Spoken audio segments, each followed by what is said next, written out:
Jean Cazot.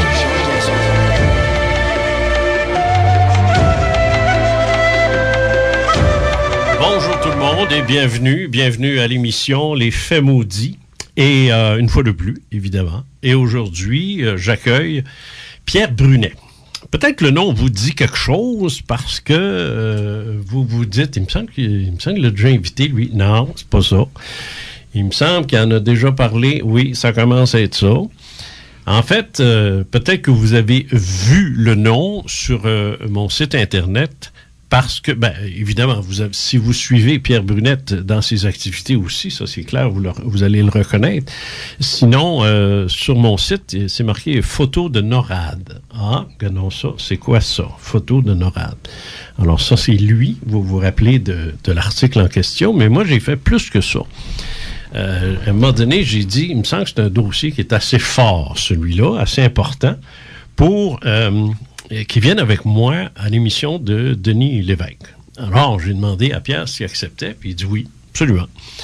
Et on s'est rendu là, et là, il y en a qui allument, puis qui dit oui, il était avec le gars là, qui avait pris une photo pour l'armée, puis ben, c'est ça, c'est lui. Là, il y en a qui vont dire, ouais, mais on la connaît, l'histoire. Il l'a raconté à la télévision, puis en plus, je pense que tu étais venu à la radio aussi, je pense, à Choix, c'est ça. Puis en plus, on a eu l'article aussi. Mais là, on a du temps. Puis je veux aller en profondeur, puis je veux parler de tout ça en toute liberté. Puis je pense que le seul endroit où je peux faire ça, sans limite de temps, tu sais, ben, enfin, il y a des limites tout le temps, mais je veux dire des limites raisonnables. Et là, ben, j'ai l'occasion de le faire, puis c'est ça qu'on va faire. Pierre Brunet, bonjour. Bonjour, Jean. Ça va bien? Super. Hey, maudit Orvis. Attends une minute, là, je te dis que tu y vas. Toi, là. Non, je parle dans le niveau de... niveau de micro. Tout à l'heure, je t'ai dit, fais un test. OK, 1, 2, 3, 1, 2, 3. Là, je te parle. C'est bonjour, Jean! Ben oui, mais là, il faut toutes mes pitons. Ouais, parle-moi un peu, là. Ça va super bien, Jean. C'est toujours un plaisir de te retrouver. Bon, c'était pas assez, ça, encore, là. Bon, d'accord. Qu'est-ce que tu veux, je te dis, je vais baisser les niveaux un peu, là. Voilà, je pense que ça devrait être mieux. Excusez-moi, hein, mais c'est parce que j'opère à l'heure actuelle. Je suis à la régie, puis j'ai ça pour mourir, parce que c'est deux jobs en même temps, tu sais. Bon, alors, Pierre, on se connaît depuis quand? Je te dirais depuis les années 66 environ, 1966. Si ma mémoire est bonne, tu devais avoir à peu près 17 ans à l'époque. Oui, c'est ça. Puis moi, j'en avais 18. Donc, c'était à peu près à cette époque-là qu'on s'est connus avec la SRPM à Québec. C'est ça. Sauf que moi, j'ai écrit un livre qui s'appelle La Grande Alliance, puis tout est prêt à photo. Oui. Oui. C'est en arrière du livre. Mais ça a sorti en 78. Ça veut dire qu'on s'est connus longtemps, là. On se connaît depuis ce temps-là. Oui, non, mais on se voyait aussi. On s'est vu à plusieurs reprises. C'est ça. Mais à un moment donné, on s'est perdu de vue aussi. C'est ça, exact. C'est la vie fait ça. La vie fait ça. Ouais. Mais par contre, on s'est retrouvés heureusement. Bon, non, c'est sûr, ça a pris du temps, mais on s'est retrouvés. Et à ce moment-là, Pierre, tu faisais quoi, toi, quand je t'ai connu? D'abord, premièrement, là, t'as le même âge que moi. T'as quel âge, toi, là? J'ai 70. T'as 70. OK. Ouais. T'as 3 ans de plus que moi. Oui, 70 fait. OK. Alors, t'as 70, tu vis à la campagne. Oui. Avec tes poules, puis... absolument. Puis ma conjointe. Ouais, on mêlera pas les deux, là. Tu ne voulais pas dire d'autre chose. OK. Et, tu travailles dans toutes sortes de petites choses, tu gosses à gauche et à droite aussi. On fait ça quand on a 70. Absolument, c'est une joie de vivre. C'est ça, oui. Et, rapporte-nous maintenant dans les années 60, quand j'ai commencé finalement à m'occuper de la SRPM. Moi, j'ai fondé la SRPM, Société de recherche sur les phénomènes mystérieux. Exact. Moi, j'ai fondé ça en 67, le 4 janvier 67. Ça fait 50 ans. Je sais, les gens sont tannés, je le dis. Ça fait rien, je le dis pareil, parce que j'en reviens pas encore. J'en reviens pas. 50, j'en reviens pas. Puis toi, je te revois chez nous à Loretteville en train de prendre la photo. Non, c'est chemin Saint-Louis. En train de prendre la photo là, pour la Grande Alliance. Là. Uh-huh. Tu sais, on avait j'étais pas vieux, là, tu sais. Puis, non, on était des jeunesses. On était des jeunesses, mais je vous dis, là, je te vois, t'es tout vieux, tu sais, puis moi, je suis pas vieux. J'ai vu ça un matin dans le miroir, là, fait que je veux dire, non, mais ça va-tu vite un peu? Les années déboulent, comme on dit. Il déboule pas. Il déboule pas en arrière. Il déboule pas quand tu regardes en avant. Il déboule quand tu regardes en arrière. Exact. Parce qu'à un moment donné, à 18 ans, tu dis, j'aimerais ça vieillir un peu, prendre de l'expérience, tout ça. Mais rendu à 70, peux-tu ralentir un peu, là? Oui, il le faut d'ailleurs. Il faut ralentir un petit peu, mais par contre, sans arrêter. Non. Parce que on connaît l'histoire, ceux qui arrêtent, on sait où ils se ramassent. Ben là, ça achève assez vite. Oui, la maladie pogne, puis tout ce qui arrive, les problèmes. Quand tu continues à être actif, c'est sûr. Tout va bien. Oui, non, c'est un fait. Alors, donc, tu faisais quoi, toi, à cette époque-là? À cette époque-là, je vais te poser probablement... des questions dont j'ai les réponses, mais c'est pas pour moi. Là, oui, non, je comprends très bien. De toute façon, tu peux en avoir oublié aussi depuis le temps. Il y a ça aussi. Mais tu faisais quoi, toi? Qu'est-ce qui t'a amené à t'intéresser à mes affaires? Sais-tu que j'en ai aucune espèce d'idée? Alors, on va passer à un autre appel. Mais le plus drôle de tout, c'est que à l'époque où j'étais... j'avais 18 ans. Premièrement, j'étais aux études, encore, en commercial. J'étais membre de la réserve de la marine canadienne, comme réserviste. Et puis, je m'intéressais beaucoup à la photographie. Mon dada était pas nécessairement la photographie. Mon dada, comme on dit bien souvent, tout le monde en a à peu près un, là. Oui. Moi, c'était l'archéologie. Ça, je savais. Mais par contre, avec l'archéologie, j'ai tellement fouillé qu'à un moment donné, je me suis dit, c'est impossible, comme on dit, que les technologies qui ont pris pour construire certaines choses viennent, comme on dit, de gens, comme on dit, qui n'avaient aucune espèce de notion industrielle. Tu parles de l'Égypte. Je parle de l'Égypte, je parle du Pérou, mais surtout du Pérou, parce qu'à 12 ans, j'étais déjà tombé en amour avec Machu Picchu. S'il y en a qui ne savent pas c'est qui, cette dame-là, elle était cute, elle. Elle était très cute, puis elle est encore belle. Oui. Ouais, moi, j'ai tombé en amour avec Machu Picchu, puis je peux dire une chose, j'aurais passé bien des nuits là. Avec Machu. Avec Machu Picchu, oui. Mais par contre... Il peut aller au moins. Non, malheureusement, je n'ai jamais pu me rendre si bas, mais par contre, je suis rendu au Guatemala, où j'ai quand même vécu des expériences là-bas extraordinaires. OK. Bon, alors, mais moi, là, ce bout-là, soit je le savais pas, ou je m'en souviens pas. Mais faut dire que j'avais 200-300 membres. Là, oui. T'avais du monde à t'occuper. Il y avait du monde là-dedans. Ouais, puis moi, j'étais juste ton photographe, là, dans le temps. Ça roulait dans ce temps-là. Qu'est-ce qui t'a attiré à la SRPM? Ça a été, je crois, le sujet où j'ai vu passer peut-être un annonce, j'ai vu peut-être passer quelque chose, j'ai peut-être entendu de quoi, mais qu'est-ce qui m'a attiré? Premièrement, on se connaissait même pas. On n'était pas du même milieu. Toi, tu étais du secteur Haute-Ville, moi, j'étais de là-bas, du quartier Les Saules.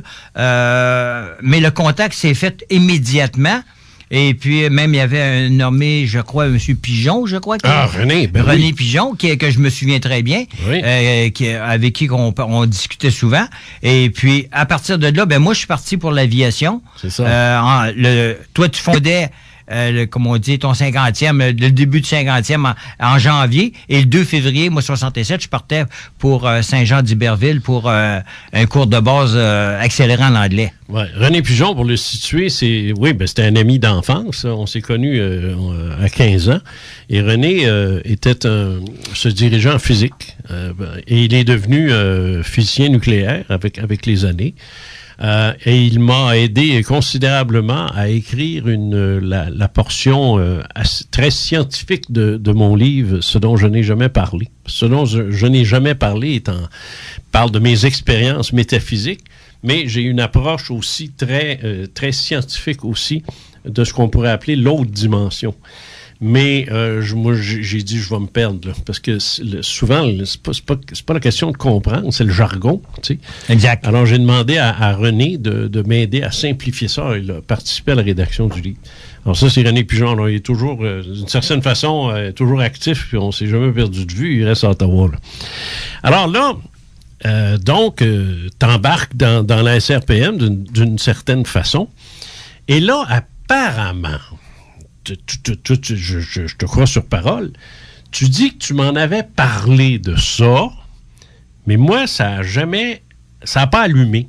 ça n'a pas allumé. J'ai pas réagi à ça. Je sais pas. J'ai peut-être dit, j'ai peut-être pas compris, puis j'ai dit, il parle de quelqu'un d'autre. As-tu vu ça, le gars qui a pris une photo, puis tout ça. Mais moi, je n'entendais tellement dans ce temps-là. Dans ce temps-là, là, Pierre, je faisais des enquêtes quasiment 7 jours sur 7. Là.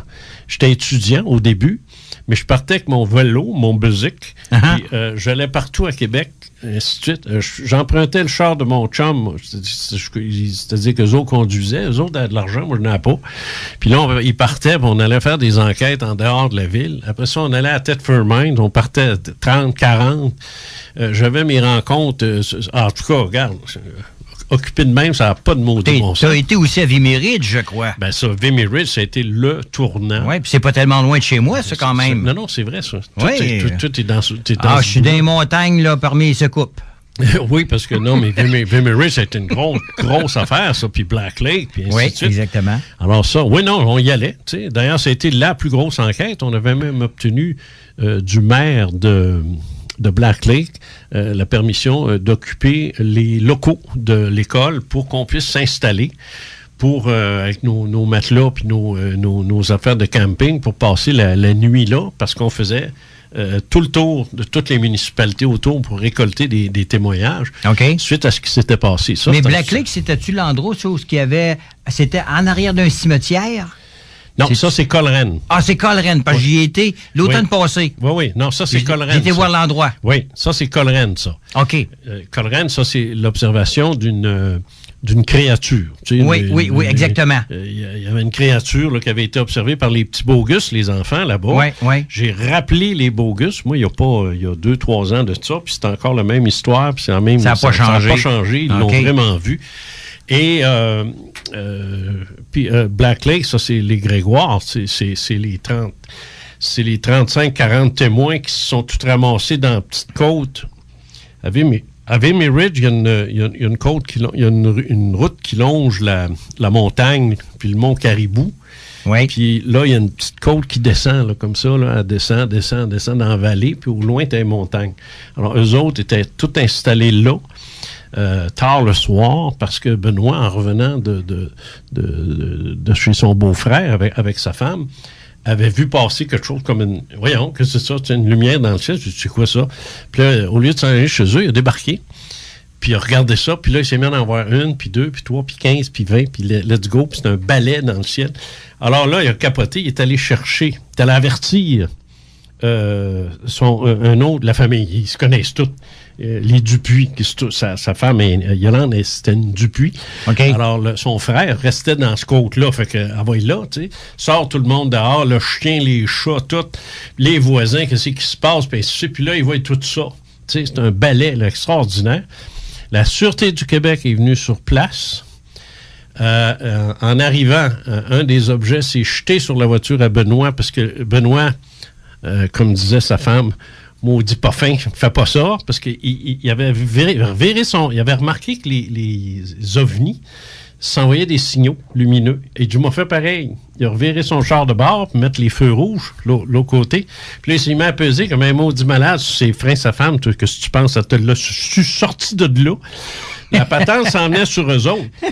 Ils s'en venaient voir qu'est-ce qui se passait. Là, ils l'ont vu gros, là. Oui. En même temps, la SQ qui descend. Moi, 10 ans après, j'ai eu les 2 gars de la SQ dans mon émission à CGRP qui sont venus confirmer ça. Ça n'en prend-tu du stock convaincre le monde? Ah oui. Malgré tout ça, là. Ben, je te comprends. Ça, là, justement, hier, je parlais, Jean, avec un confrère de travail, puis il avait des gros doutes dans son esprit. Puis j'ai dit, écoute, c'est normal d'avoir des doutes. Comment ça fait d'années que tu fais des recherches sur le sujet? Oh, il dit, je regarde ça à l'occasion. Ah, bon, ben je comprends. Il dit, gars, moi, ça fait plus de 50 ans que je fais des recherches sur le sujet. Ça se peut-tu qu'on ait des opinions différentes? Ben, ça se peut-tu qu'on ait... Il dit, ça a de l'allure. Non, je corrige. Ça se peut-tu qu'on ait des arguments? Oui, ça aussi. Parce que des opinions, on s'en fout. On est 7 milliards. C'est vrai. On est 7 milliards d'individus. Ça fait 7 milliards d'opinions, ça. C'est pas... Regarde... Non, amène-moi quelqu'un qui a des arguments, tu viens de couper ton chiffre par pas mal, là. Oui, exactement. Parce que ces gens-là, les seuls arguments... C'est ce que je voulais dire dans le fond. Non, je comprends, mais je veux dire, j'aime ça corriger le monde, ça me donne c'est parfait. Ça me donne de l'importance. J'aime ça être corrigé. C'est ça. Ma femme me corrige même en français, tu sais, regarde. On est sadomaso. Mais non, mais ce que je veux dire, c'est que ça enlève ceux qui n'ont pas d'argument, là. Parce qu'un argument, c'est pas compliqué, c'est ce qui soutient ton opinion. Si tu prends 4 murs et tu n'as rien pour les tenir, ils vont tomber. Exact. Bon, mais les murs, c'est des opinions, puis les étais pour les tenir, c'est des arguments. C'est des arguments, oui. Mais faut avoir. Mais après ça, là, c'est la guerre des arguments. Faut-tu bien que ça vaille quelque chose, cet argument-là, tu sais. Mais on voit aussi les gens qui, comme on dit, je comprends des gens qui, des fois, on parle toujours basé sur nos connaissances personnelles. C'est rare qu'on parle avec les connaissances d'un autre. Ça peut arriver, mais c'est pas fondé bien. Mais par contre, là, quand on parle avec nos propres connaissances, on s'aperçoit que si on a fait des recherches, si on étudie le sujet à fond, ça se peut qu'on sache des choses que d'autres ne savent pas. Oui, c'est ça. Puis c'est pas juste une question de connaissance aussi. C'est, comme je te dis, c'est l'argumentaire. Tu sais. Oui. Il y a une méthode scientifique qu'on appelle la méthode hypothético-déductible. Mm-hmm. Et ça existe, ça. Oui. Ça, c'est une façon... c'est plus adopté par les policiers et les juristes que par les scientifiques. Exact. Mais le problème des ovnis avec la science, c'est que le phénomène ovni n'est pas un phénomène qui peut être récupéré par la science.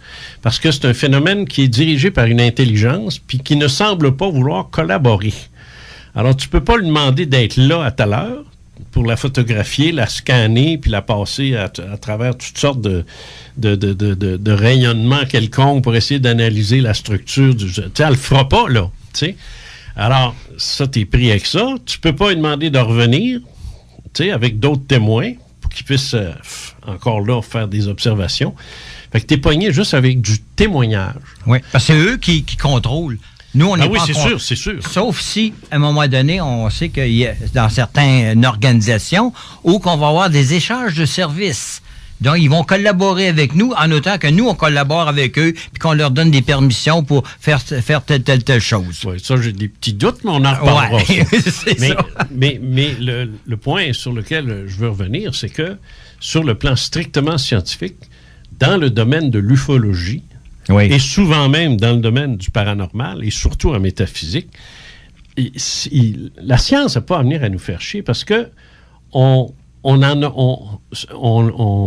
c'est de l'intangible. Alors, c'est du témoignage. Qui s'occupe du témoignage pour faire valoir la vérité?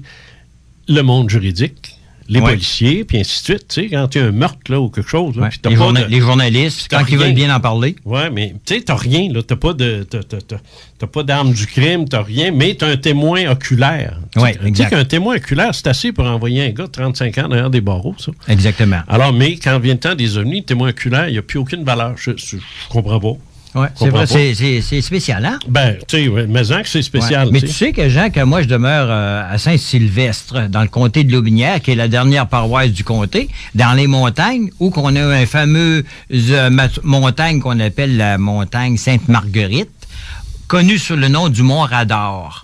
Donc, cette fameuse montagne-là, qui est le Mont Radar, est une ancienne base militaire où qu'il y avait, dans les années 50, qui a été construit par les Américains au coût de 12 millions US. Par les Américains? Par les Américains. D'ailleurs, les plans des souterrains et des infrastructures sont encore classés secrets aujourd'hui. Ah ouais. On est capable d'avoir seulement que les plans de certains bâtiments qui existent à la surface, mais ce qui est en dessous, on n'est même pas capable d'avoir les plans. Puis ça, je te dis ça. Ça existe encore. Ah, ça existe encore. Aujourd'hui, c'est un centre récréo-touristique qui appartient à Richard Saint-Laurent. D'ailleurs, domaine du radar sur Facebook, les gens vont le trouver. Ils vont adorer de voir les photos, les images qu'il y a là. C'est fantastique. Mais est-ce que les gens rentrent à l'intérieur des bunkers? Les gens peuvent rentrer avec la permission, naturellement, du propriétaire, parce qu'aujourd'hui, c'est un centre récréo-touristique dont les gens vont faire du camping, ils vont faire du VTT. Les scouts vont là faire des c'est ça, il n'y a plus rien de militaire. Il n'y a plus rien de militaire, mais sauf les infrastructures, la base reste encore là.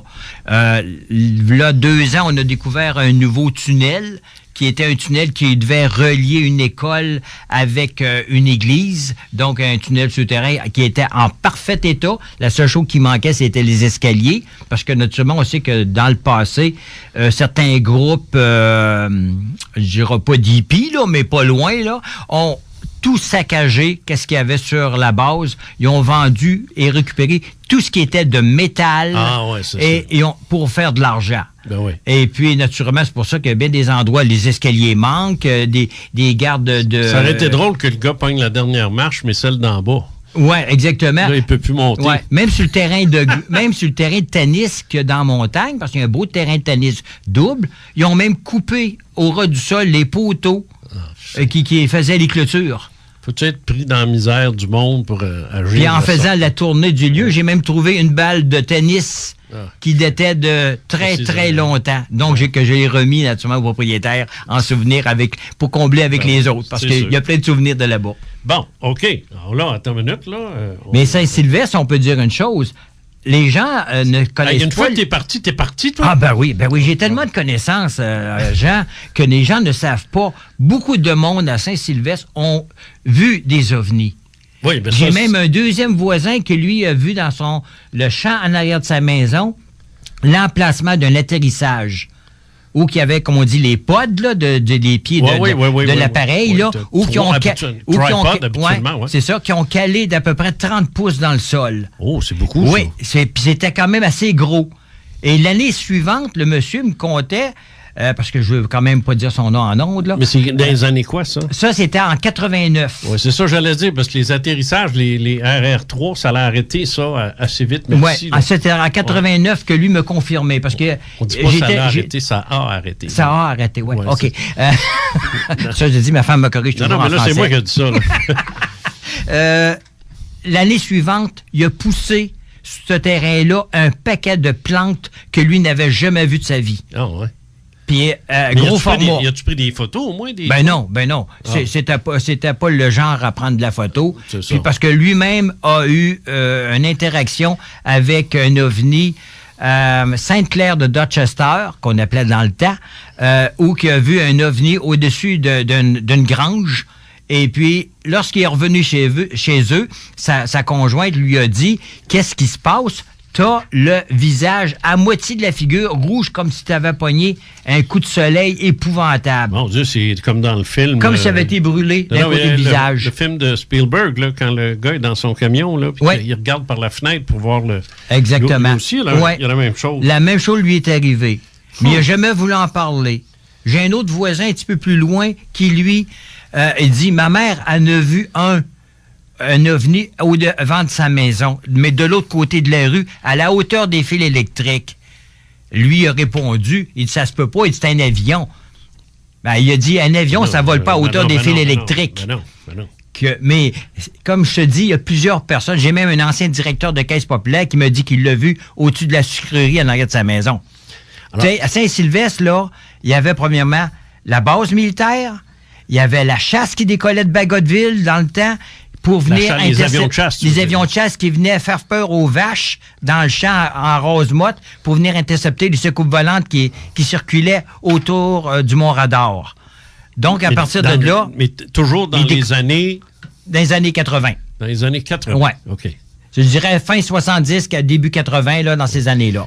Ça, c'est des grosses années d'observation. Ouais. C'est des... Non, je me trompe. Non? Je me trompe parce que la base a été formée en 64. Donc, c'est avant ça. C'est avant ça. Non, mais ça fait rien. OK, bien ça, c'est encore plus fort dans ces années-là. C'est encore plus fort dans ces années-là. Il venait voir qu'est-ce qui se passait. C'est ça, je ne change pas d'idée en disant ça, là. Parce que les années 70, ça a été très fort. Oui. Mais c'est un fait que les années, en fait, c'est pas compliqué. De 47 à 55, 56, peut-être 58, là, ça, c'est le top, c'est le maximum, ça, qu'on n'a jamais atteint, ça. L'observation à travers le monde. C'est dans ces années-là, comme on dit, parce qu'on m'a confirmé par des gens, comme on dit, qui demeurent encore propriétaires de leur ferme, que leurs grands-parents ou leur père ou leur grand-père, dans ces années-là, leur parlaient des choses qui passaient, des jets qui passaient très vite. S'il fallait que demain matin, ce type d'observation-là, ou cette quantité-là d'observation-là se produise maintenant, ce serait totalement différent.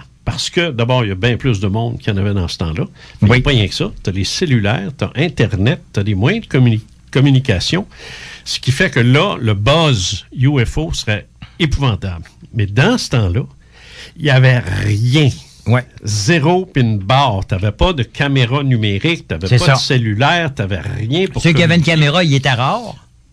Beaucoup plus rare qu'aujourd'hui. Ça, c'est toi qui le sais, parce que en tant que photographe, mais tu as tout à fait raison, parce que moi, mon père était un grand amateur de photos, un photographe amateur, mais un excellent photographe.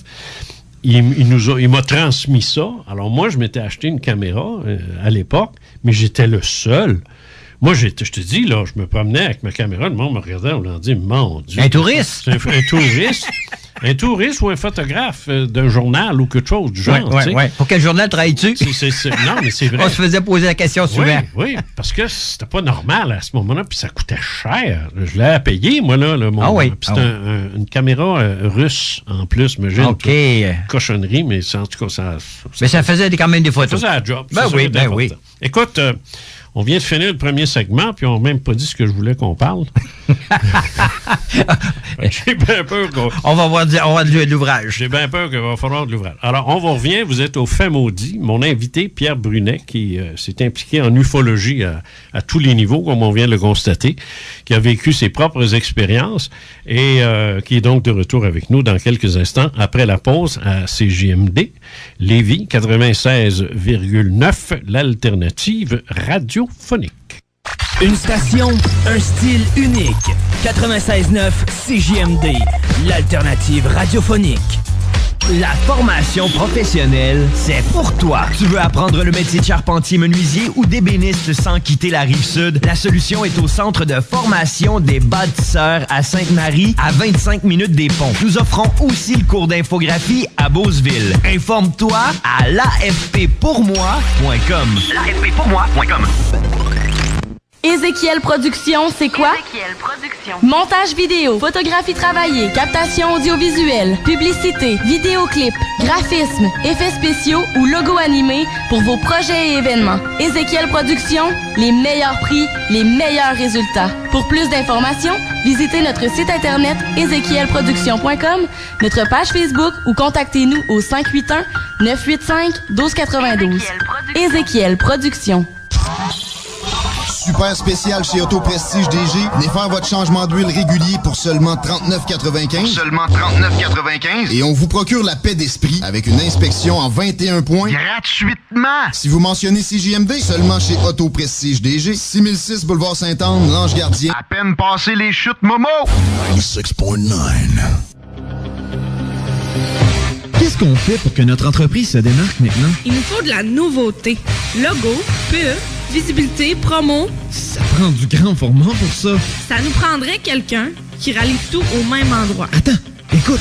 Et oui, Image Express depuis plus de 15 ans. C'est le spécialiste de l'impression grand format. Lettrage, wrapping, affichage, autocollant, cartes, enseignes et vitrines. En plus de leurs nouveautés événementielles, kiosques, vêtements et plus encore. Experts dans la création et le développement de vos petits et grands projets publicitaires. 88 835 1789. Suivez-les sur Facebook, imageexpress.ca. 88 835 1789. Faites comme nous et impressionnez en grand. C'est au Shaker Cuisine et Mixologie que l'on retrouve les meilleurs tartares et tatakis au monde. 12 choix de tartares tout aussi délicieux et savoureux vous sont offerts en entrée, repas ou dans un fameux poke bowl. Le bœuf italien avec prosciutto, le saumon au yogourt grec ou encore l'incroyable thon rouge, gingembre et litchi. Ils vont tous vous laisser avec une impression de « Ah, j'ai jamais mangé de quoi de bon de même ». Dans vos shakers Sainte-Foy, Lévis, Cap-Rouge et Charlebourg. Faites-vous entendre à CJMD. Rien de plus efficace et simple comme bonjour. 418-473-4635. Parlez directement à notre représentant. Il vous fera vos offres sur mesure.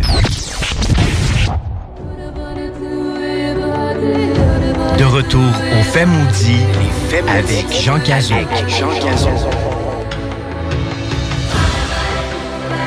Nous sommes de retour avec notre ami Pierre Brunet qui est avec nous justement pour nous parler d'ufologie, nous parler de choses diverses dans ce domaine-là. Ça fait des années qu'on se connaît.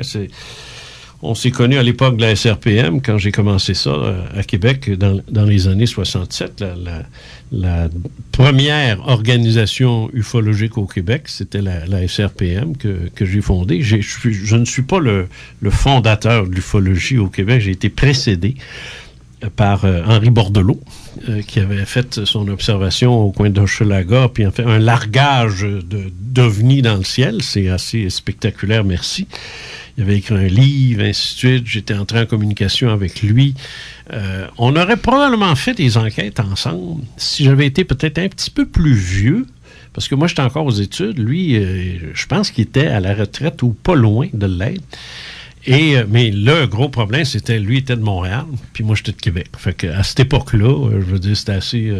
c'était pas évident d'aller me promener à Montréal pour faire des enquêtes avec Bordelot, tu sais, mais j'aurais probablement aimé ça, tu sais, ça aurait été... Sûrement. Ouais. Mais il avait une approche, il n'avait... moi, j'ai déjà là, 66, 67, 68, j'avais aussi une approche métaphysique très forte, une grosse dominante dans ce domaine-là, mais j'en parlais pas. Quand j'arrivais dans mes réunions ou dans mon magazine qui s'appelait le magazine AFA, j'en parlais pas de ça. Dans mon livre, le premier livre que j'ai écrit, Manifeste pour l'avenir, là, j'ai commencé à en parler.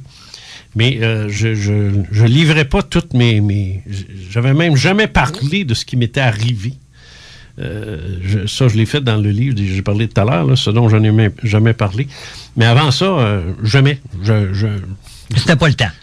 Ben, je n'étais pas porté à en parler. C'est assez dichotomique ou paradoxal, mon affaire, parce que, d'une part, je trouvais ça tout à fait normal, ce qui m'était arrivé. Ça faisait partie de l'ordre des choses, puis ça ne l'était pas tout.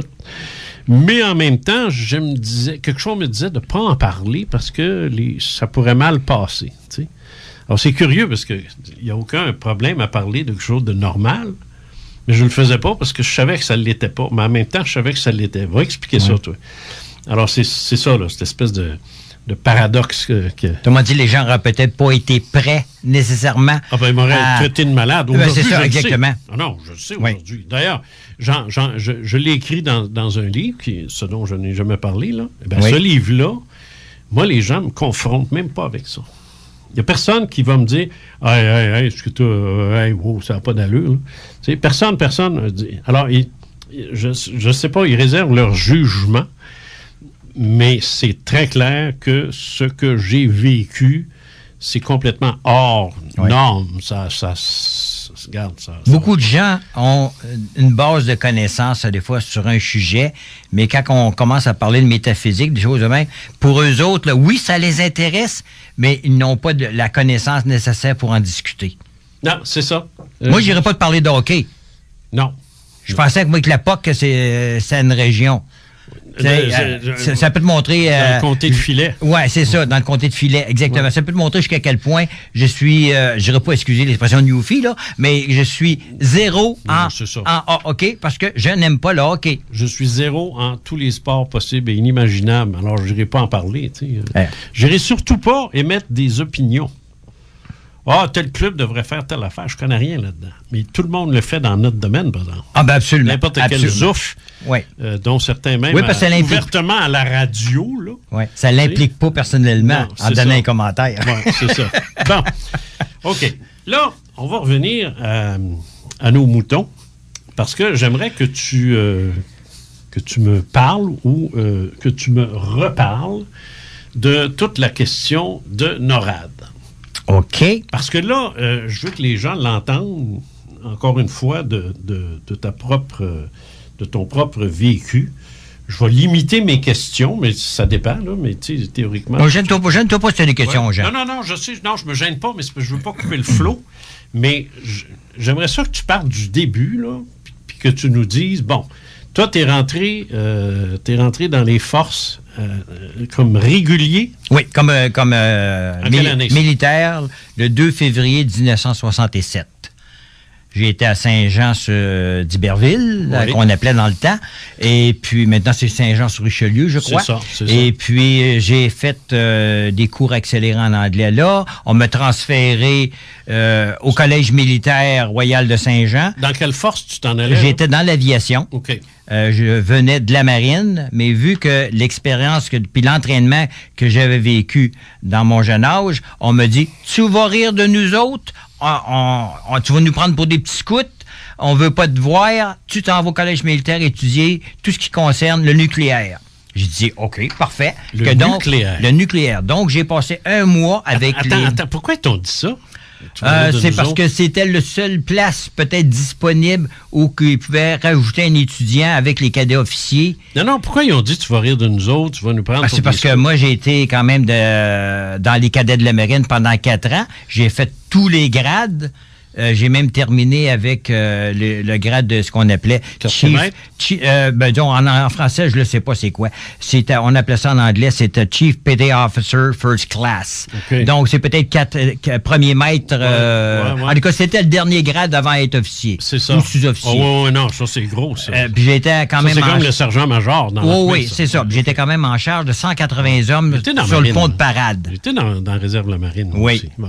Et puis après ça, quand j'ai eu 18 ans, naturellement, j'ai été plus apte à cause de mon âge pour les cadets. Et on m'a transféré dans la réserve où j'ai fait plusieurs entraînements sur les bateaux de guerre de la marine canadienne, donc les HMCS Saint-Laurent, Porte-Avions Bonaventure, Porte-Saint-Jean, Porte-Saint-Louis et d'autres. Là. On a-tu eu un porte-avions, là? Ben oui, on en avait un. On l'a vendu pour la scrap. T'es pas sérieux? Oui, je l'ai ramené à Lévis. Le Canada a eu un porte-avions. Ah ben oui, le Bonaventure.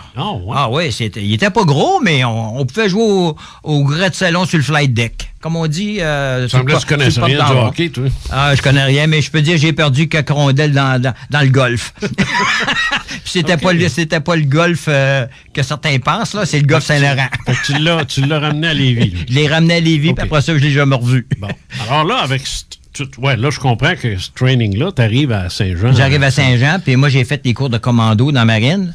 On prenait des bateaux d'assaut en pleine mer, que donc, comme boatswain, ce qu'on appelait le métier que je faisais, c'était pas ce que je voulais faire comme carrière. Okay. Parce que mon père, quand même, qui était un ancien de l'aviation, m'avait dit, si tu essaies de trouver un job dans le civil un jour, et je suis pas sûr qu'ils vont t'engager pour prendre un bateau d'assaut sur Saint-Laurent. Non, c'est sûr. Tout de suite là, j'ai dit OK, la photographie m'intéressait énormément. J'avais déjà commencé. OK, toi, tu voulais pas t'embarquer dans une spécialité militaire que rendu au civil, t'aurais rien donné. Exactement. Donc, je planifiais sans en être réellement conscient. Je planifiais, comme on dit, ma vie. C'est ça. Bon, c'est correct, ça. J'ai quand même fait... proche de 25 ans en photographie professionnelle. Alors, donc, à ce moment-là, tu t'es lancé en photographie au sein des forces. Au sein des forces. J'ai été accepté immédiatement parce que j'avais déjà un certificat, puis j'étais peut-être un des seuls, comme on dit dans les forces, à avoir une licence de projectionniste en 16 mm. OK. Parce que dans la province de Québec, ça prenait une licence d'électricité. Ah ouais? Des électriciens pour pouvoir projeter un film en 16 mm. Puis vu que j'avais ma licence, naturellement, ça m'a ouvert des portes aussi. Ça, c'est la maudite machine que tu te barres les doigts dedans quand tu essayes de faire rentrer le film. Là, exactement, c'est celle-là. Oui, elle la connaît, elle. Ouais. OK. À l'école, je projetais des films pour d'autres classes. Et en même temps, au couvent, que j'avais la chance de sauter avec l'azur, quand le directeur venait me chercher pendant les cours d'anglais, parce qu'il savait que j'étais très bon en anglais, il venait me chercher et me disait « Pierre, tu t'en vas au couvent, ils ont un film à il y a un stag movie pour les sœurs. » C'est ça. Là, j'avais bien du fun. Oui. Alors là, avec tout ce bagage-là, t'es à Saint-Jean-d'Iberville, oui. Tu suis ton cours. Je suis mon cours. T'es dans les... 6 mois plus tard, le cours est terminé. On me rapatrie pour la photo de graduation et on me dit, tu pars en vacances pour 15 jours, mais je suis parti finalement seulement qu'une semaine parce que j'avais été invité par le chef de police de Saint-Raymond à une drôle d'affaire à aller passer une semaine de 15 jours de vacances dans ce secteur pour jaser avec eux autres puis partager différentes affaires de sujets. Et puis finalement, au bout d'une semaine, j'ai reçu un télégramme à l'hôtel où j'étais pour dire, tu rentres immédiatement à Borden, ton cours commence dans 3 jours. Quel grade quel âge avais-tu? Quel grade avais-tu? J'avais 20 ans. Et puis, le grade, j'étais airman, le premier grade, là. Airman, j'avais sauvé un peu de temps, ça, là. c'est comme dans l'armée, un private. Oui, exactement. Okay. Oui, c'est ça. C'est le premier grade de base. C'est ça. Que je l'avais tout de suite en rentrant. D'accord. Et puis, avec un peu de l'expérience que j'avais.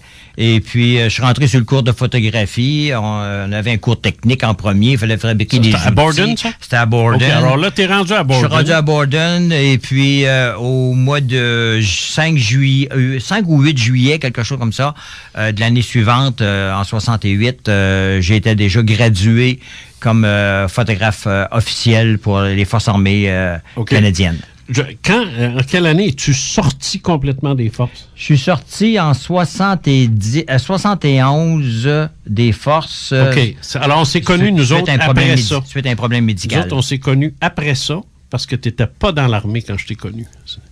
Bon, on s'était connus avant aussi. Oui, mais je pense que j'ai pas fait le lien, parce que j'ai jamais su que tu étais dans l'armée. Je l'aurais su. Je l'aurais demandé. Tu l'as su, parce que quand j'étais à Borden, je me déplaçais à Barrie, sur le pouce. J'allais copier tous les rapports de police OPP, qu'on a, la police provinciale de l'Ontario, sur leur télétype. Parce que dans ce temps-là, les ordinateurs n'existaient pas. Et puis, je t'envoyais tout ça par courrier. Qu'est-ce que ça vient faire avec moi, ça? Hein? C'était ton adresse que j'envoyais. Tu m'envoyais ça? Je t'envoyais ça. Je te disais comment ça s'appelle? Des rapports de police sur les UFO? Oui, à Simcoe, sur le bord de l'autre côté du lac, il y avait eu la police. Je t'avais envoyé ça. Oh mon Dieu! Et puis après ça, je t'avais envoyé aussi l'information sur l'OVNI qu'on avait imprimé en laboratoire. Mais ça n'a pas... Ça a pas plus tard. Oui, ça n'a pas... Mais je ne peux pas t'envoyer de photos, par exemple. Non, c'est sûr. Okay. C'était classé secret. Tu es à Borden. Oui.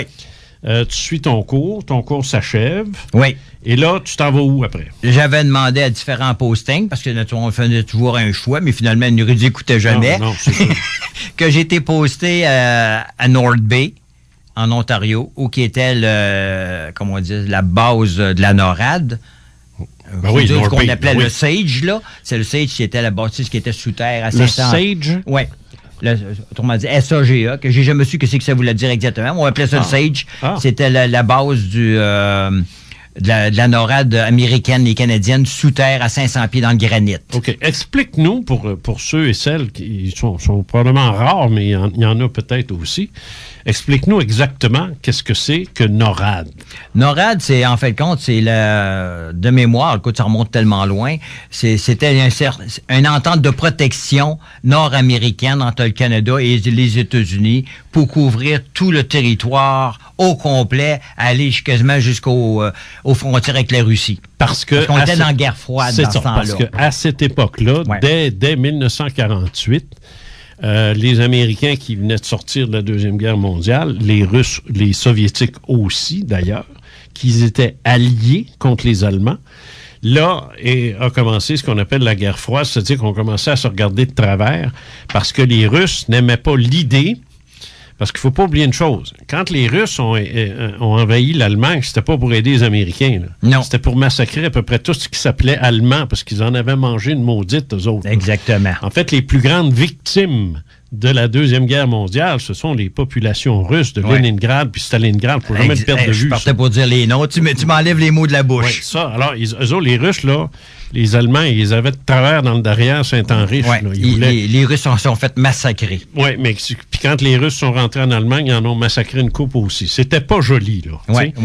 Mais une fois que tout ça a été terminé, la grande surprise des Russes, parce que la guerre en Europe était terminée, ça a été l'utilisation de l'arme atomique au Japon.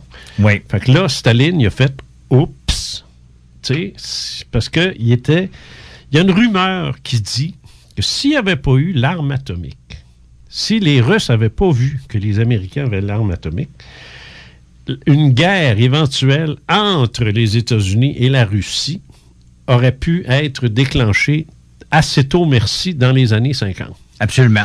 Mais ça ne s'est pas fait. Oui. Parce que les Américains avaient l'arme nucléaire. C'est dit, si on les écœure trop, on va recevoir ça sur la gueule, puis on ne peut plus se défendre. Oui, parce que eux n'étaient pas prêts pour ça. Ben, ils ne l'avaient pas. Ils l'ont volé, ils ont fini par découvrir tous les secrets, puis finalement avoir leur propre bombe nucléaire, ce qui a donné naissance... Excusez-moi, là, j'ai arrêté de parler parce que les écrans sont venus noirs, puis j'ai capoté. Je me demandais c'était quoi cette affaire-là. Ce qui a donné naissance à ce qu'on appelle la guerre froide, mais aussi comment est-ce qu'on appelle ça? Donc, quand les armes de dissuasion... Les armes de dissuasion massive? Oui, non, de dissuasion. Non, ça, c'est destruction massive. Les armes de dissuasion, c'est-à-dire que t'as 2 bombes, j'en ai 2. Oui, j'ai un équilibre. Oui, l'équilibre, ouais. L'équilibre parfait. Mais là, t'en fais une 3e, ça m'en prend une 3e. T'en fais 4, j'en fais 4, et ainsi de suite. Alors, ouais. Ça a été la prolifération des armes. Exactement. Bon, voilà, c'est le Il y a eu une enchère là-dessus. Donc, dans ce temps-là, on surveillait très étroitement tout ce qui se passait avec la Russie. Oui.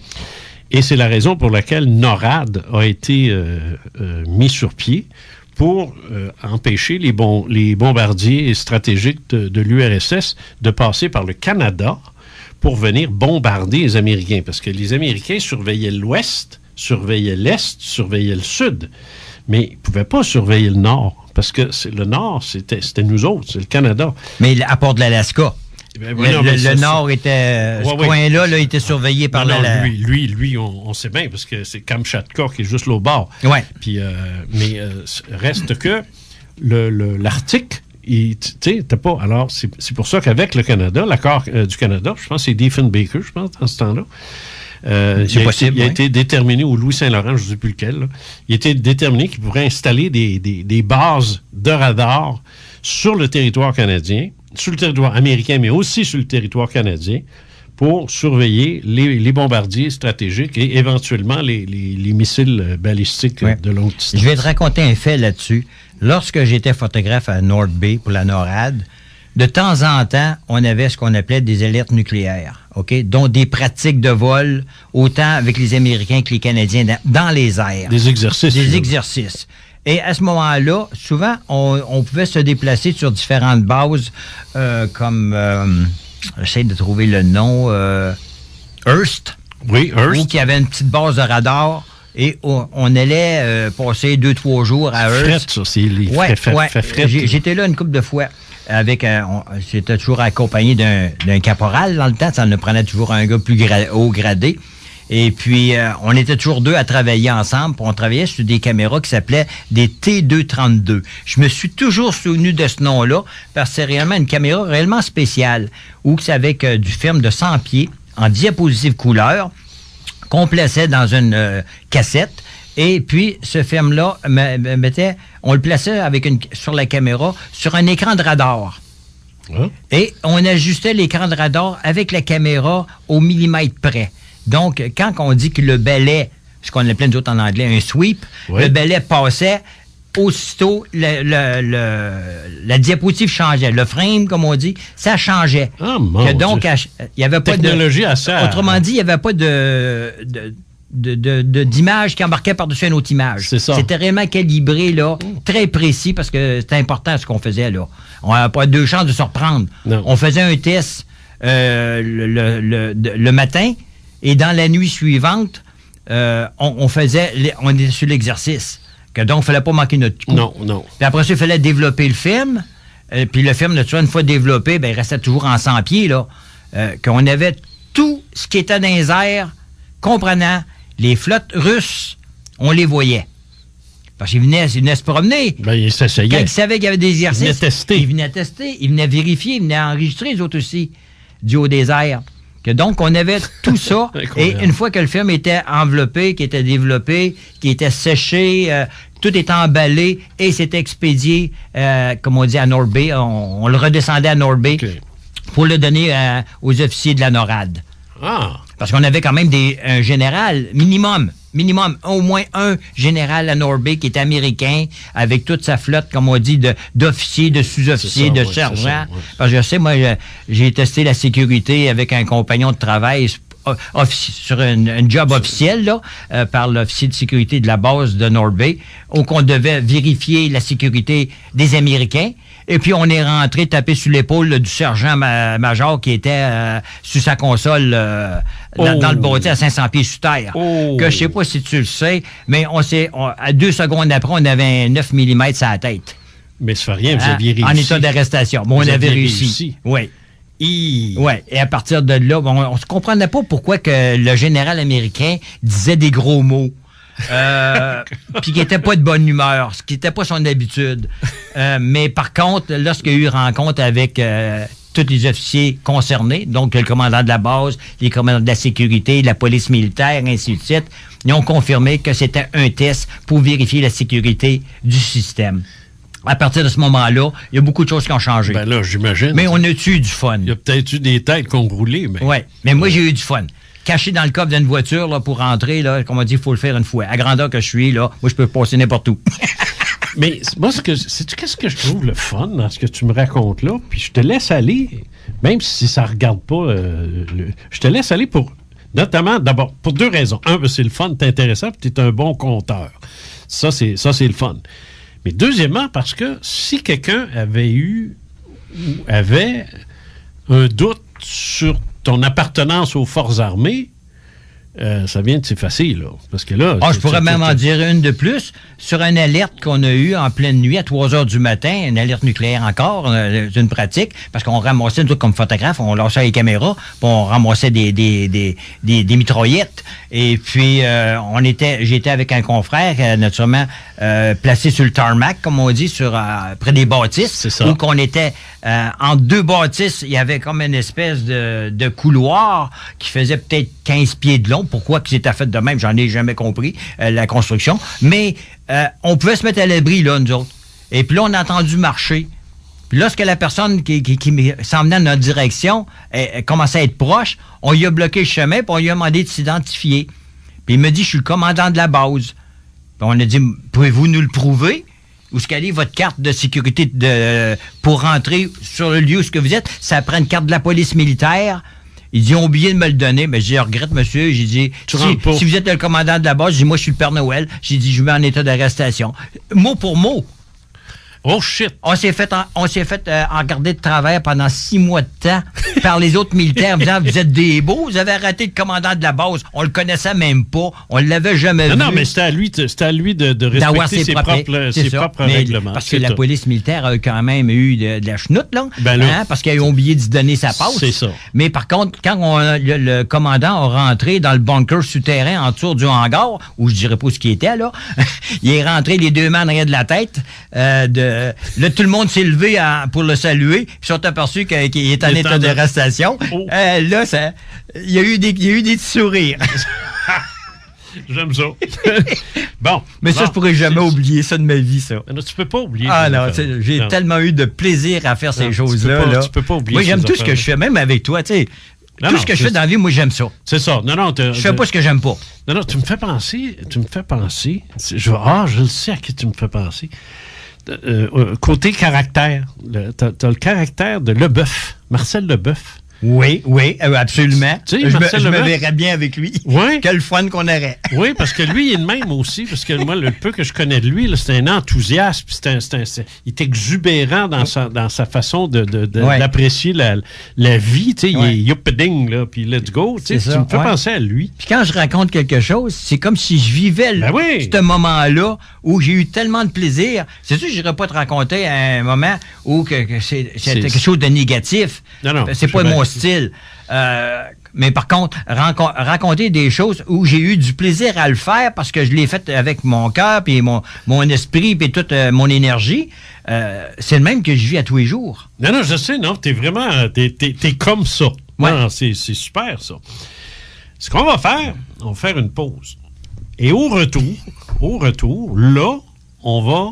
Parce que t'es à NORAD. Là, c'est clair, t'es à NORAD, t'es à North Bay, t'es dans le département de photographie. Là, exact. Tu viens de nous dire que t'as fait des exercices en cas d'attaque nucléaire. Alors là, c'est sûr que tu faisais... Là, c'était la mitraillette et non pas la caméra.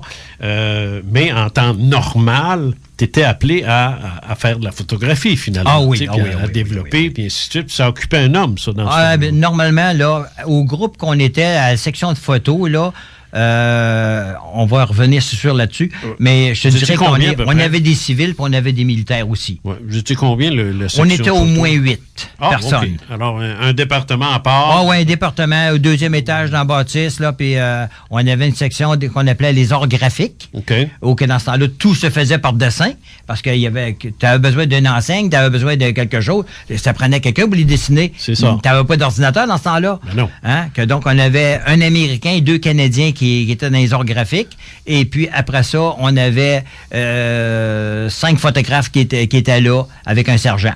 OK. Puis l'officier, bien naturellement, en charge de la section de photos, ben lui, il était au centre administratif, puis on le voyait une fois de temps en temps. OK. Alors, quand on va revenir, tu vas nous raconter ce qui s'est passé, parce qu'à un moment donné, on a requis votre présence en un endroit spécifique.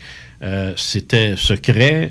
Vous avez été entouré par la police militaire. Puis ça vous a surpris un peu parce que vous n'étiez pas habitué de travailler dans ces conditions-là. Oh que non. Et là, on vous a demandé de faire quelque chose. Et ce quelque chose-là est en rapport direct avec le sujet qui nous intéresse, c'est-à-dire la question des ovnis. C'est ça. Alors donc, c'est un vétéran des Forces armées canadiennes de la Canadian Air Force. Non. La Canadian Royal Air Force, c'est ça. CRAF. Ça, je me souviens de ça, parce que moi, quand j'étais dans la marine, c'était la marine royale canadienne. Exactement. Ça a été abandonné, c'est revenu, la marine royale. Alors donc, c'est un vétéran de la Air Force, la Canadian Royal Air Force, qui est ici en studio avec moi. Il est âgé de 70 ans. Il a vraiment été vétéran, là, ça c'est clair. Et en plus, il a vécu quelque chose de très, très inusité. Et c'est ce qu'on va vous raconter au retour de la pause, au Fait maudit, mon invité, Pierre. 96.9 CJMD Lévis. Vous faites des rénaux, une construction neuve. Métallurgiste Saint-Hilaire, une entreprise spécialisée dans les métaux ouvrés depuis 1946. Escalier, garde-corps, clôture, projet sur mesure, galvanisé, peinture cuite. Métallurgiste Saint-Hilaire. MSTH.ca. Venez nous voir au 615 rue Arago-Ouest à Québec. Il nous fera plaisir de vous répondre avec la même passion qui nous habite depuis plus de 60 ans. N'oubliez pas, MSTH.ca. Hey, le RINA Saint-Romuald fête ses 10 ans en grand. Obtenez un certificat cadeau de 10 $ pour tout achat de 25 et plus, juste en mentionnant CJMD. Venez profiter du meilleur menu déjeuner, des généreuses tables d'hôtes au dîner comme au souper, venez prendre du temps de qualité autour d'une bonne fondue à deux, c'est juste 55 $ incluant la bouteille de vin. Et repartez avec votre certificat cadeau de 10 $ en mentionnant CJMD, c'est simple de même. Ça se passe au RINA Saint-Romuald uniquement, 950 de la Concorde. C'est la route qui va vers le Walmart près des promenades du Sud. Ta voiture blanche est devenue brune. Ses roues sont remplies de calcium. Lavoto Clean International a la solution pour toi. Un principe de lavage sans contact avec une mousse de nettoyage et à un prix plus qu'abordable. En moyenne, entre 4 et 6 $. Oui, t'as bien entendu. Entre 4 et 6 $. Et une option de cirage est aussi disponible pour un concept facile à utiliser. Choisis Clean International. 9 succursales à Lévis, Québec et Drummondville. Des lavotos ouverts 7 jours sur 7 de 6h30 à 20h30. Promotion et jetons offerts au siège social de Saint-Jean-Chrysostome. Lavoto Clean International. www.cleaninternational.com 88 839 0928. 88 839 0928. Si t'es membre CJMD, tu pourrais épargner. Profites-en. Redbeard Survival, l'école de survie au Québec, a une nouvelle activité. L'initiation à la survie en forêt. Venez passer une demi-journée dans le décor féerique de la montagne du domaine du radar, tout en apprenant les trucs de survie de nos instructeurs chevronnés. Un petit feu en forêt, des ateliers pratiques, des défis et bien plus dans une ambiance familiale et décontractée. Le tout pour seulement 50 $ tout inclus. Oui, 50 $ tout inclus. Amenez la famille, les amis et les collègues. Pour réserver vos places, www.redbeardsurvival.ca. Redbeardsurvival.ca. Hey, viens-tu manger une poutine carnivore ce soir? Une quoi? La poutine carnivore! La Casa Smoke Meat! Dis-moi pas que tu n'as jamais goûté. Ben non, là. Man, pas le choix, viens-t'en. Une poutine au smoke meat, bacon, steak haché, pepperoni, pis ben du fromage, pis ben de la sauce. En plus, quand tu mentionnes CJMD 96.9, t'as un rabais de 10% sur la moyenne, mais elle est tellement grosse que t'as finiras sûrement. Casa Smoke Meat. 2520, Route des Rivières à Saint-Rédempteur. Venez goûter Casa Smoke Meat. C'est au Shaker Cuisine et Mixologie que l'on retrouve les meilleurs tartares et tatakis au monde. 12 choix de tartares tout aussi délicieux et savoureux vous sont offerts en entrée, repas ou dans un fameux poke bowl. Le bœuf italien avec prosciutto, le saumon au yogourt grec ou encore l'incroyable thon rouge, gingembre et litchi. Ils vont tous vous laisser avec une impression de « Ah, j'ai jamais mangé de quoi de bon de même. » Dans vos shakers Sainte-Foy, Lévis, Cap-Rouge et Charlebourg. CJMD 96.9 Lévis. Oubliez les bouches pincées et les pseudo-connaisseurs. Le show du Grand Nick, les technopreneurs politiques corrects, de l'information à l'état pur. CJMD 96.9. De retour avec Jean Cazot au Fait Maudit.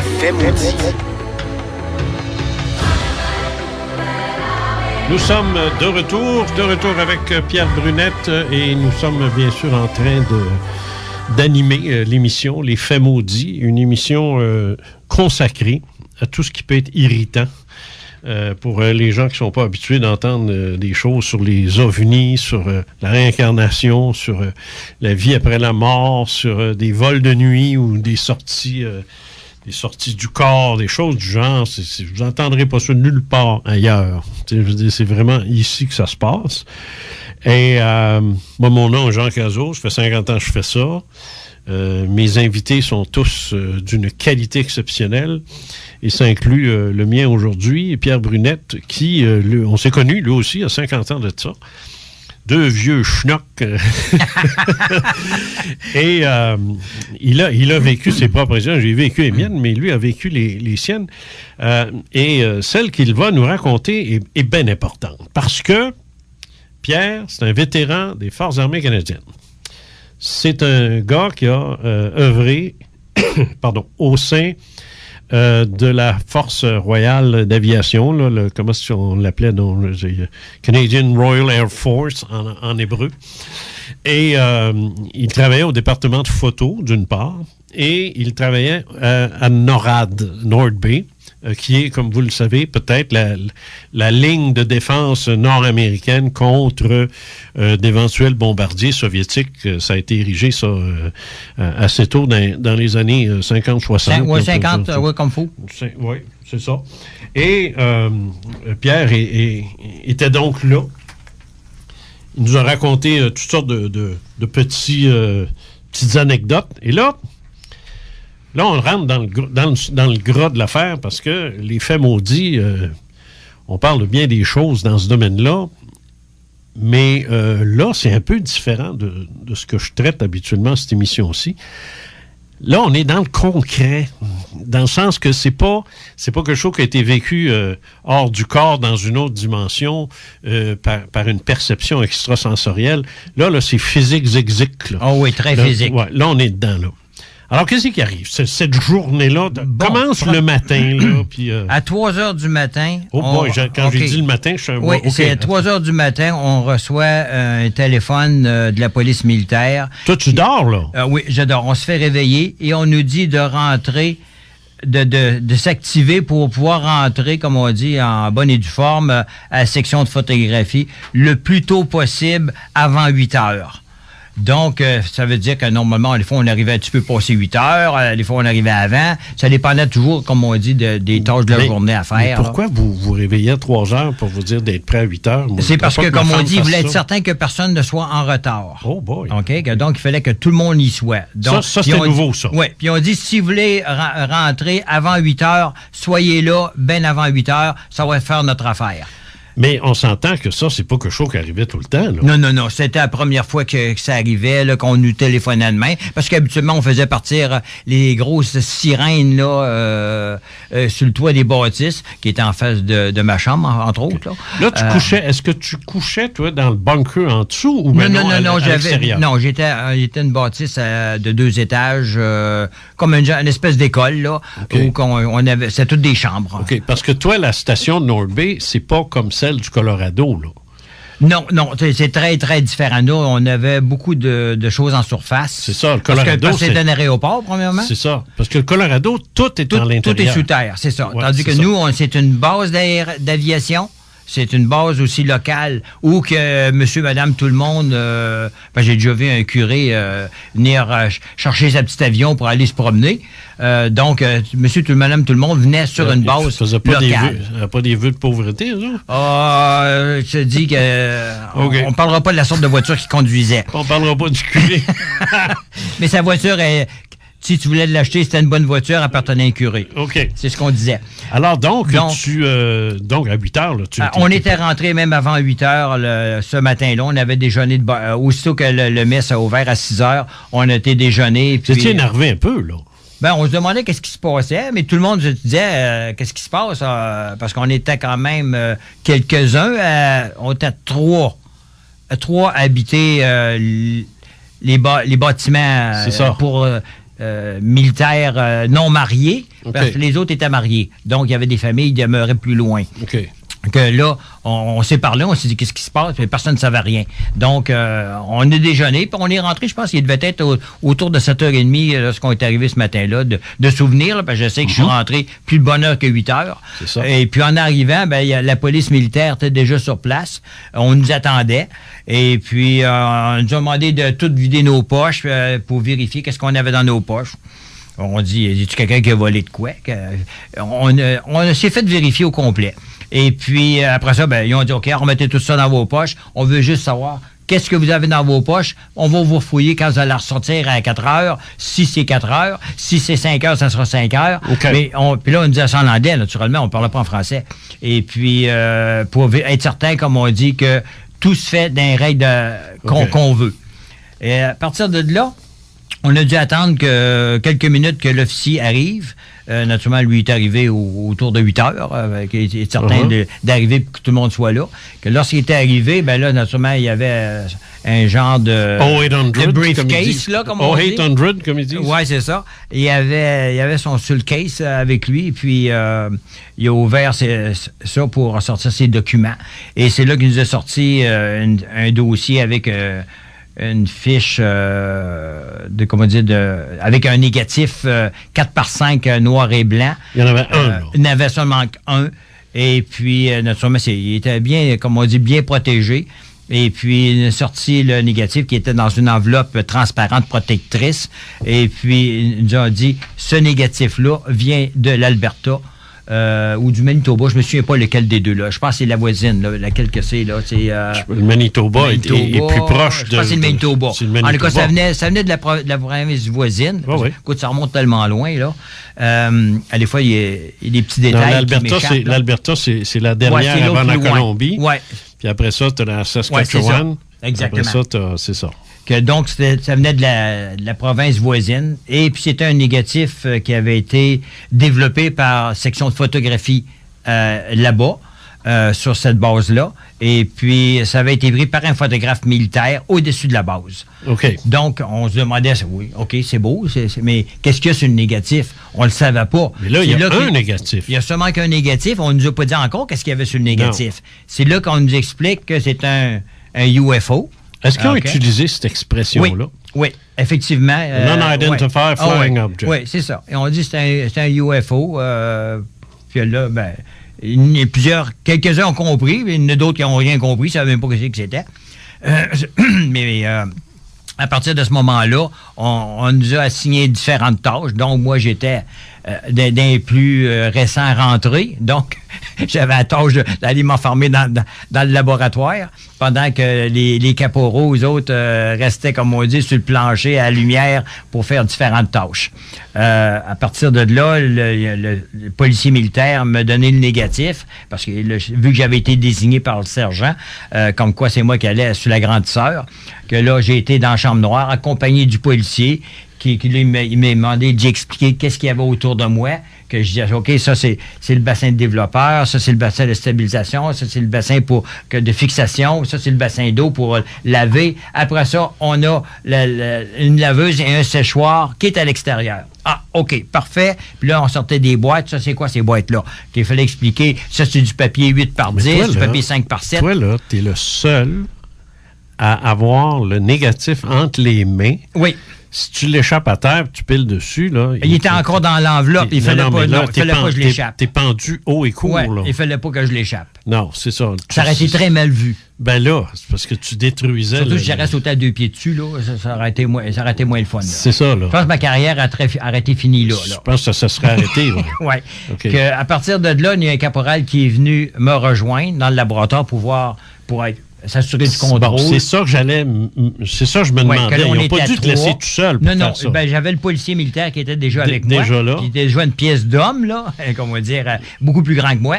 Il devait mesurer un bon 6 pieds puis un armoire à glace, là. Et puis, comme je les appelle souvent, parce qu'il y en a, des fois, ils ont un caractère froid un petit peu. Tu sais, quand tu es en approche, là, après ça, tu t'aperçois qu'ils sont très chauds. Oui. Mais par contre, le caporal, je me souviens de son nom, c'était le caporal Émilien Poudrier, qui a fini sa carrière comme adjudant-chef et qui est maintenant malheureusement décédé il y a quelques années. Et j'ai été en contact avec lui il y a peut-être 4-5 ans par téléphone que je l'ai retrouvé. Et puis, j'ai pu parler à quelques mots avec. Il était beaucoup plus âgé que moi. Non, pas parler de ça du tout. On parlait de vieux souvenirs. C'est ça, oui. Lorsqu'on allait jouer au curling ensemble. OK. Et qu'on perdait. Oui. Donc, le caporal est venu vérifier, puis il dit, je vais venir t'aider. Que, naturellement, moi, j'étais sur la grande sœur. On a sorti les premiers tests. Lui a pris le papier et c'est lui-même qui a fait le développement en disant, OK, raccourcis ton temps de lumière ou ta lumière, raccourcis ton temps, il y en a un petit peu trop. Qu'on s'est ajusté, ça a pris une couple de minutes, puis tout était réglé. Il dit, c'est parfait, vas-y de même. Que là, on a sorti un 5-7, noir et blanc, bien cadré, bien placé au centre. On l'a développé, on l'a fixé, on l'a lavé, on l'a fait sécher et ils sont partis avec un policier militaire pendant que moi je les suivais pour retourner à la lumière dans la salle de travail où qu'on avait des grandes fenêtres là, parce qu'on était au 2e étage de hangar d'avion. Donc, on avait une très belle vue, là, tu sais, sa région. Et puis, à partir de là, naturellement, tout le monde était affairé à attendre, voir qu'est-ce qui était pour se passer. Que là, naturellement, ils ont pris la photo, ils l'ont mis dans le séchoir, à le temps qu'elle fasse le tour du drum, puis qu'elle sèche, puis qu'elle ressorte, parce que c'était une photo glacée. Donc, elle est ressortie dans le panier, ils l'ont ramassée, ils l'ont présenté à l'officier, et on dit, voici, monsieur, le résultat de l'impression. Est-ce que ça vous convient? L'officier l'a regardé et dit exactement. Il dit, mais en fait, le chiffre peut être secondaire, mais entre 6 et 8 000 photos. 6 et 8 000? Oui. On se demandait, oh boy, je dis, on n'est pas sorti du bois, puis on n'est pas sorti de la chambre noire non plus. 6 à 8 000 photos, oui. Qu'on dit, où c'est que ça va? Bon. Mais on dit, posez pas de questions, c'est pas de votre ressort. Bon, OK. Là, je t'arrête. Toi, pendant que tu fais ça, tu sais, que tu es en train de gosser après ta voix, là. Tu vois ce qu'il y a là? Oui. Comment tu as réagi quand tu as vu ça? J'étais super heureux d'en voir une, pour une fois, comme on dit, qui était de connotation militaire.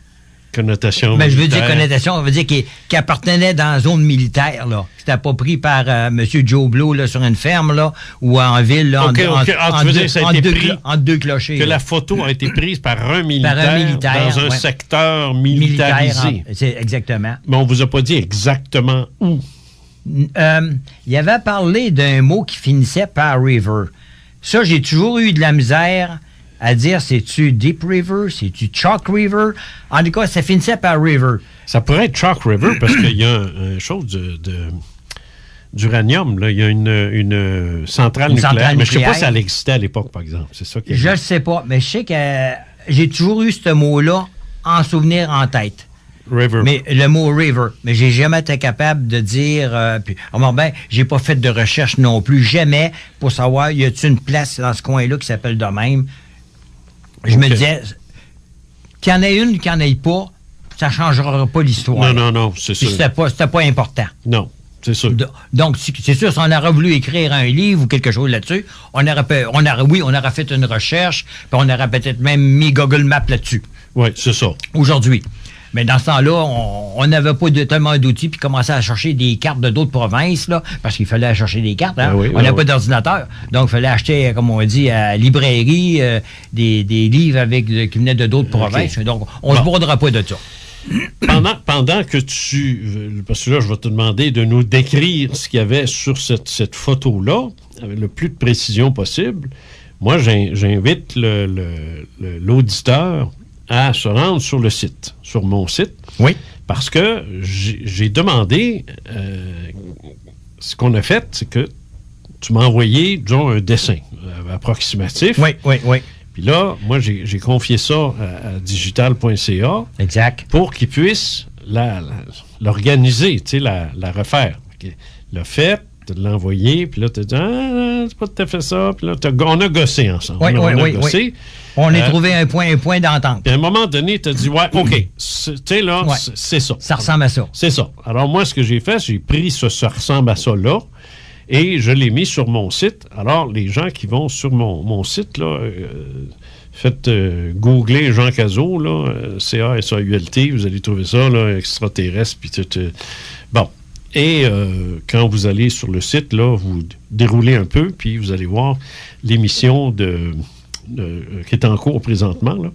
Le podcast n'est pas dessus tout de suite, parce que c'est évident, l'émission n'est pas finie. Mais quand l'émission sera terminée, le podcast va être là. Mais en attendant, vous pouvez quand même aller sur le site. J'ai mis la photo, là. Et tout le texte, il y a tout un texte. Ça existe depuis longtemps sur mon site, ça. Oui. Et là, je vais le déplacer je l'ai déplacé pour le mettre en fonction de l'émission qu'il y a là, pour que vous puissiez suivre en même temps et voir ce dont il est question. As-tu besoin de la voir? As-tu besoin que je la remonte? Non, absolument pas. Okay. Absolument pas. Tu l'as inscrit dans Ah oui. Bon. Ça, je peux pas oublier ça. Bon, OK. Alors, donc, pendant que les gens s'organisent là, en train d'aller sur Internet puis de voir ça, tu vas nous décrire, toi, exactement ce que tu as vu, ce que tu as tenu dans tes mains. Puis je vais te demander aussi de me dire qu'est-ce qui te donne à penser que c'est pas quelque chose de connu, je sais pas moi, un nouvel avion, puis là, ils ont décidé de prendre une photo, puis ça. Je vais déjà te poser cette question-là. Si l'armée de l'air canadienne avait eu un nouvel avion, on le sait, ils ont eu le CF-100, après ça, ils ont eu toutes sortes d'avions. Là, le Voodoo, c'est ça. Oui, CF-5. Bon, c'est ça. Quand ça arrivait, ces avions-là, ils ne vous levaient pas à 3 heures du matin pour venir vous dire de développer photos, là. Non, absolument pas. Lorsqu'on avait certains avions à photographier, probablement, les photos, ça faisait longtemps qu'ils étaient déjà faites par d'autres photographes. Oui, c'est ça. Et c'était pas nous autres, la NORAD, qui faisait ça. Nous autres, on allait sur... c'est ça. Peut-être un lieu d'écrasement. Oui. Qui est arrivé. J'y suis allé. Qu'est-ce qu'on vous demandait de photographier, vous autres, à NORAD, là? Day by day, là? Bien souvent, à la grosseur corporelle que je suis, on me demandait de rentrer dans la tuyère d'un jet. OK? Pas par en avant, là. Par la porte dans l'arrière. Puis quand il était éteint. Oui, surtout quand je leur disais, n'allumez pas la switch, s'il vous plaît. Oui. Tu sais, les hot dogs, j'aime ça, mais je veux pas en être un. Et puis, on rampait à l'intérieur pour prendre des photos de pièces. Avec une chienne sur le dos, là, pour ne pas se salir trop. Et puis, on allait photographier des pièces avec un 35 mm et un miroir.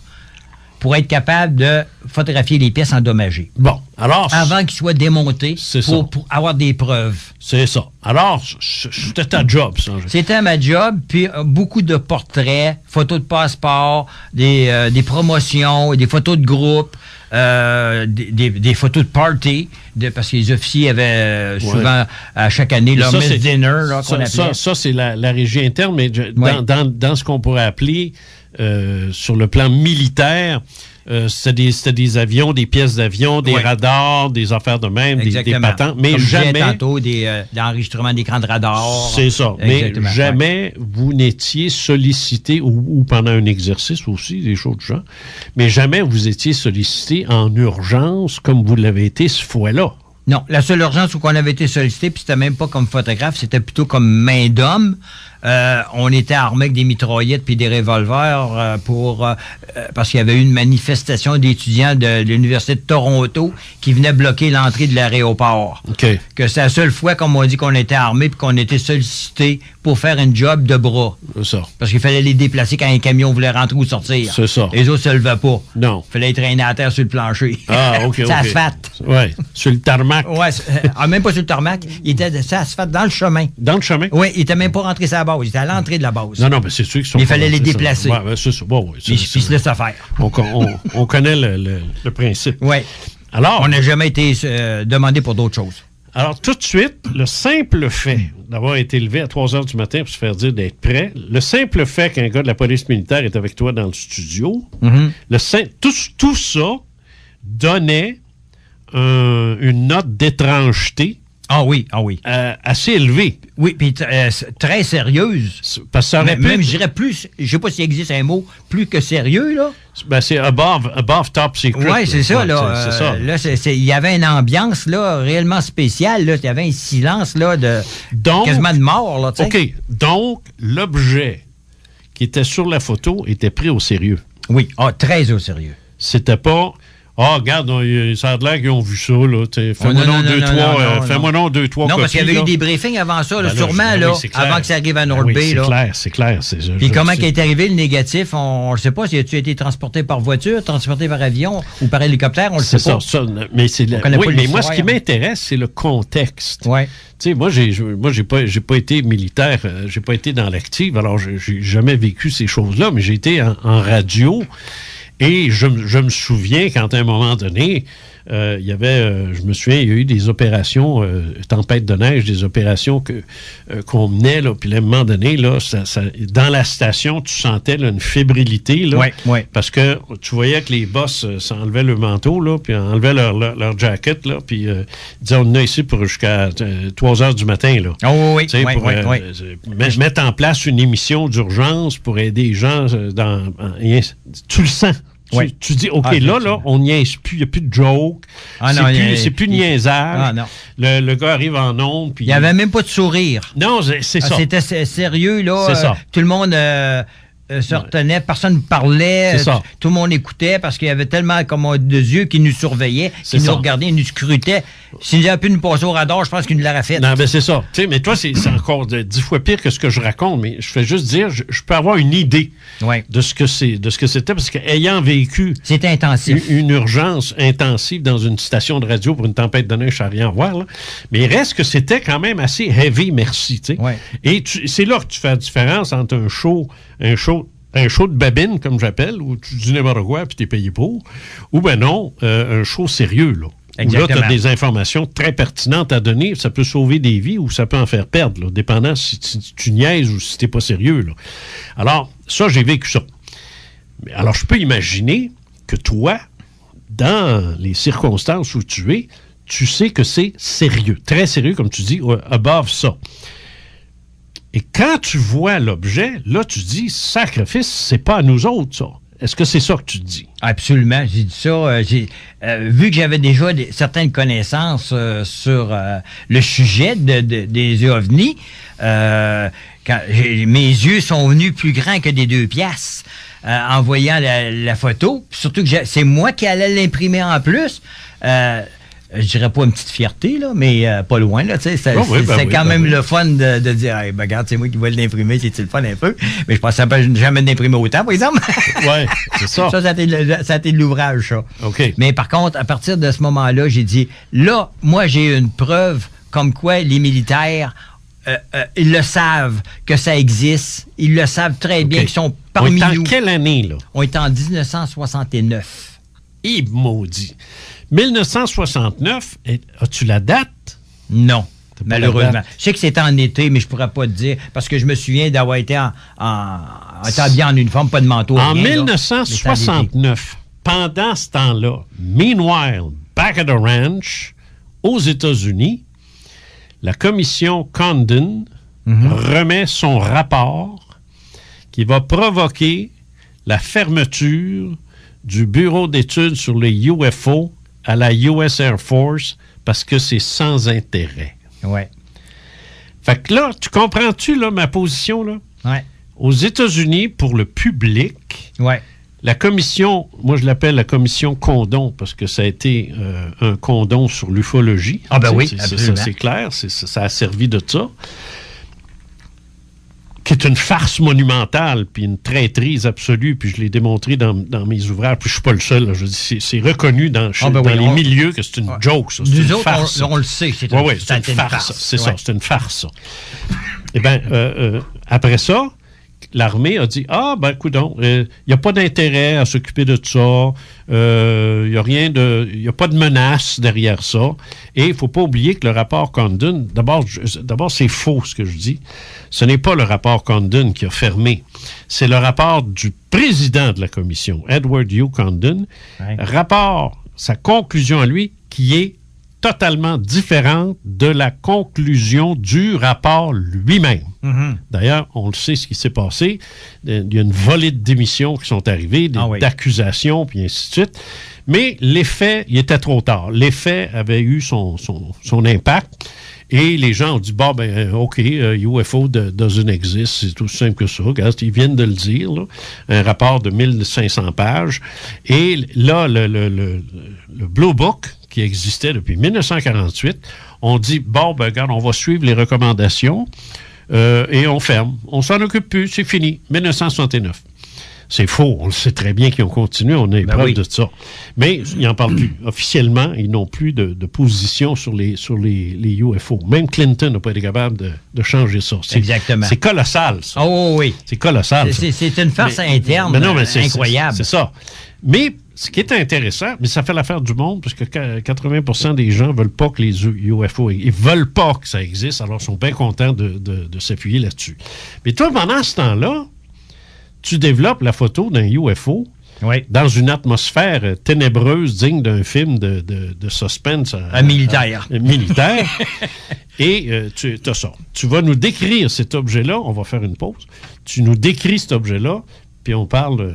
on continue là-dessus. Alors, dans quelques instants, on revient avec Pierre Brunet et on va s'attaquer maintenant à l'OVNI lui-même qui avait sur la photographie. Au retour de... Connecté sur sa ville, CJMD 96.9, l'alternative radiophonique basée à Lévis.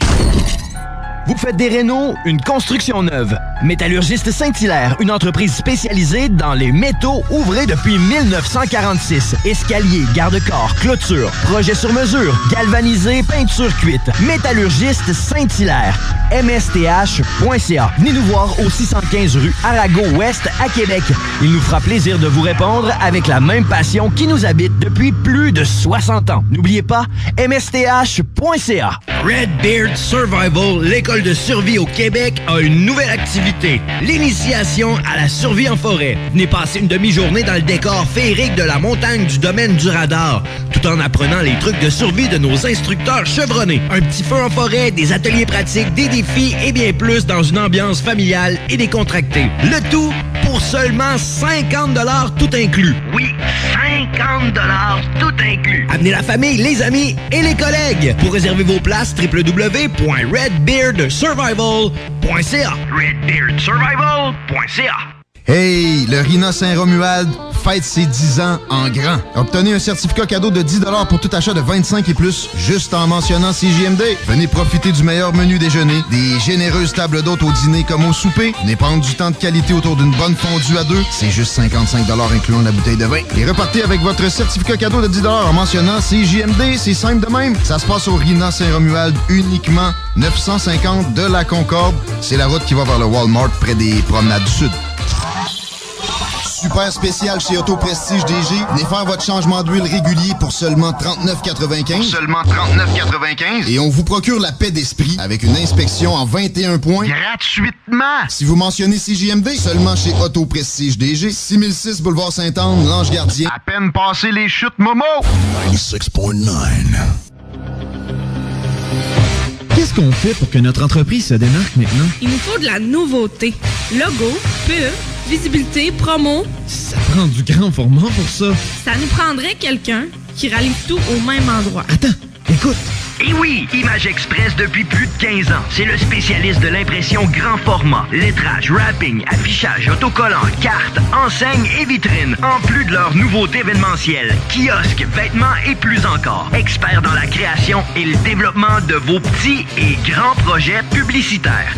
88 835 1789. Suivez-les sur Facebook, imageexpress.ca. 88 835 1789. Faites comme nous et impressionnez en Le grand. Club Lion de Saint-Romuald invite les entreprises à s'inscrire rapidement au tournoi de quilles Défi de l'entreprise 2018 qui se tiendra au Boulodrome à Lévis le 24 février prochain. Inscrivez-vous auprès des membres suivants. Louisette Imbeau au 838-9608, Julien Côté au 839-8772 ou directement au Salon de quilles. Nous invitons également la population à venir nous voir le 24 février pour le plaisir. Le Club Lion de Lévis vous salue. La formation professionnelle, c'est pour toi. Tu veux apprendre le métier de charpentier menuisier ou d'ébéniste sans quitter la Rive-Sud? La solution est au Centre de formation des bâtisseurs à Sainte-Marie, à 25 minutes des ponts. Nous offrons aussi le cours d'infographie à Beauceville. Informe-toi à l'afppourmoi.com. l'afppourmoi.com.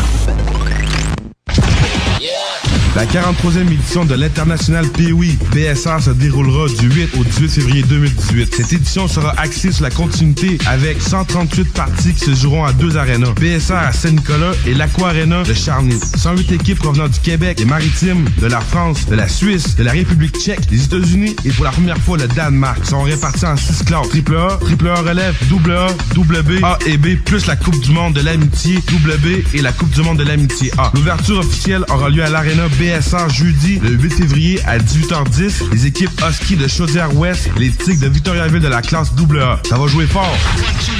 Venez découvrir les futurs talents des ligues majeures.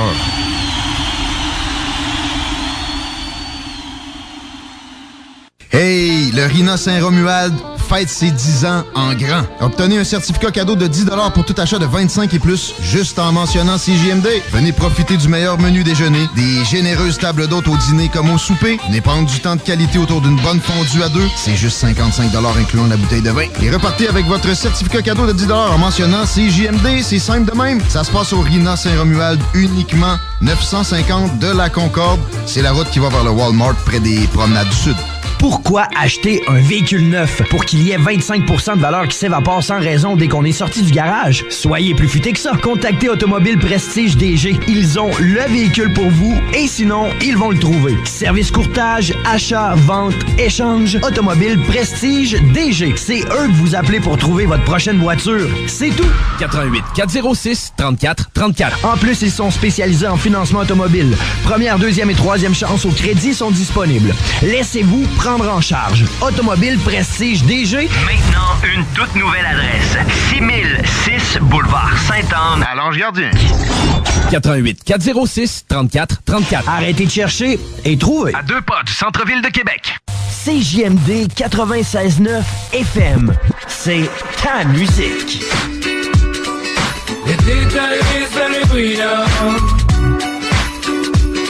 On profite du beau temps chaque fois on sort. L'alternative musicale. De retour au Fait Maudit avec Jean Cazot.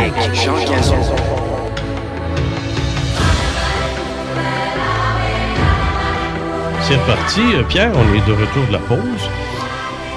Avec des sueurs et... non, mais on a eu des difficultés techniques pas drôles.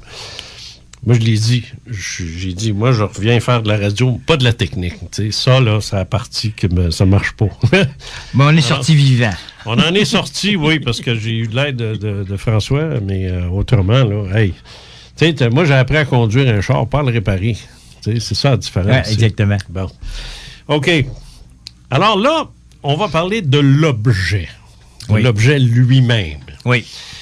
Et ce que je veux que tu me dises, que tu me le décrives, là, il est sur le site. Alors là, les gens ont eu le temps en marche parce que je l'ai annoncé. J'ai dit, il est là, allez le voir, là, il est là. Fait que arrangez-vous avec ça.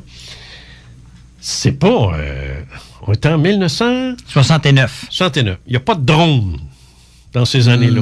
S'il existait des drones, ça devait être des drones extraterrestres et non des drones terrestres. Oui, non, mais tu sais ce que je veux dire. Oui, les petits drones, là. Les drones comme on a, non, même les gros drones, il n'y a pas de ça. Non. Ça n'existe pas. C'est arrivé, ça, au courant des années 2000. Ouais. Donc, il n'y a pas de drone. C'est pas un parachute. Non plus. Il aurait descendu jusqu'à terre. Mais pas rien que ça. C'est pas juste ça. Faut se rappeler que vous avez été demandé en urgence de vous rendre avec la police militaire, puis surveiller, puis quasiment des guns, puis tout. Oh, il était armé. Pour développer ces photos-là. Oui. Et vous en avez fait combien? Entre 6 et 8 000. Combien de développement de photos, normalement, un département de photos comme le tien à North Bay va faire? Combien de tirages, habituellement, des photos que vous faites? Tout dépendant, c'est une job de publicité pour la NORAD. Des fois, ça peut aller à plusieurs mille. OK. Ça arrivait. OK. Des fois, c'est en 8-10. Oui. Des fois, c'est en 5-7. C'est sûr qu'en 5-7, tu prends une boîte de 500 feuilles, tu la coupes en deux, tu viens d'en faire déjà 1000 avec une boîte. Mais des tirages... On en a passé plusieurs. OK, mais des tirages d'une seule photo, 6 à 8 000, c'était fréquent? Non. Non. C'était la première fois. Ah, OK. C'était la première fois qu'on en tirait autant. C'est beaucoup, ça. C'est beaucoup de matériel. On a vidé pratiquement notre réserve de matériel. Sans parler du chimique puis tout. Ah ben oui, c'est sûr. Chimique, là, c'était... nous autres, il fallait mélanger tout ça en liquide ou certains produits avec des poudres, des bases de poudre. C'était des produits Kodak qu'on utilisait. 6 à 8 000? Oui. Mais mettons 6 000. Mettons 6 000. 6 000. Tu sais, pour faire un chiffre. Qu'importe 6 000. Qu'est-ce qu'il y a de 6 000 dans l'armée? Y a-tu 6 000 bases? Non. Je pense pas. Non. D'après moi, il y avait bien des copies qui allaient à bien des endroits. Pour plusieurs copies, peut-être pour plusieurs départements, puis ça allait peut-être à travers le monde. C'est possible. Sur toutes les bases américaines pour qu'ils voient... Et ça, on vous a jamais répondu à ça. Oh, ben non. On n'a même pas le droit d'en parler. C'est un sujet clos. Un sujet clos. Oui. Et jamais... Quand l'officier a vu la photo, la première, le 5-7 que vous aviez tiré, le premier des 6 000, il a regardé ça, il dit « OK, absolument, excellent, c'est parfait, c'est ça que je veux. Allez-y, procédez. » Il s'est en allé, là, lui. Non, il est resté une grosse partie de la journée. Ah oui? Oh, il se promenait avec son café, puis il surveillait ce que le monde faisait. Tu sais, il jouait avec le sergent. Est-ce que les photos, une fois développées, il s'en allait, il partait à mesure? Non. Ah non, aucun non. Tout était contrôlé. On avait probablement un registre. Et chaque boîte était listée dans le registre, combien il y avait de photos dans la boîte, ainsi de suite. Tout était compté, tout était numéroté en arrière et estampé. Il y avait un genre d'estampe c'est mécanique un peu comme on avait autrefois. Là. Ouais. Il mettait ça en arrière de la photo, puis il marquait, il y avait un code de registre, parce qu'il fallait que le négatif lui-même avait été enregistré. C'est ça. Donc, le numéro du négatif... Il fallait qu'il y ait un suivi. Il y a toujours un suivi. On peut retrouver un négatif militaire des années après si on a le numéro d'enregistrement. C'est ça. Alors, et ce négatif-là, tu ne l'as jamais revu? Non.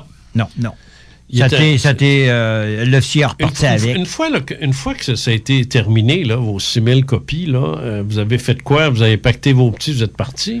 Oui, on avait notre voyage la journée. Là, on avait travaillé pas mal fort. Oui, non, je sais, mais je veux dire, t'as pas vu qui est venu ramasser ça? C'est la police militaire qui est partie avec. Ah, OK.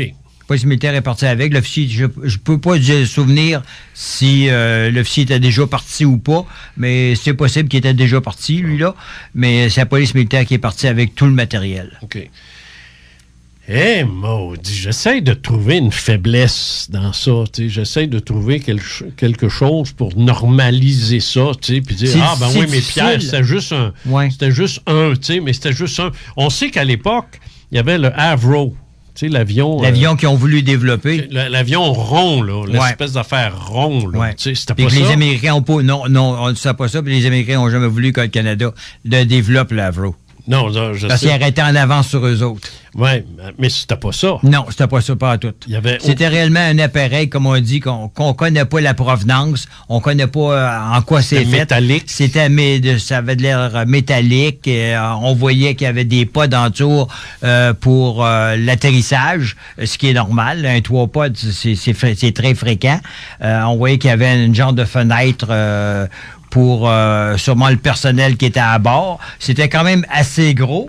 Moi, je dirais sûrement une trentaine de pieds. D'après son calcul, comme on dit, le prorata de l'appareil, c'est sûr que c'était pas une petite affaire, là.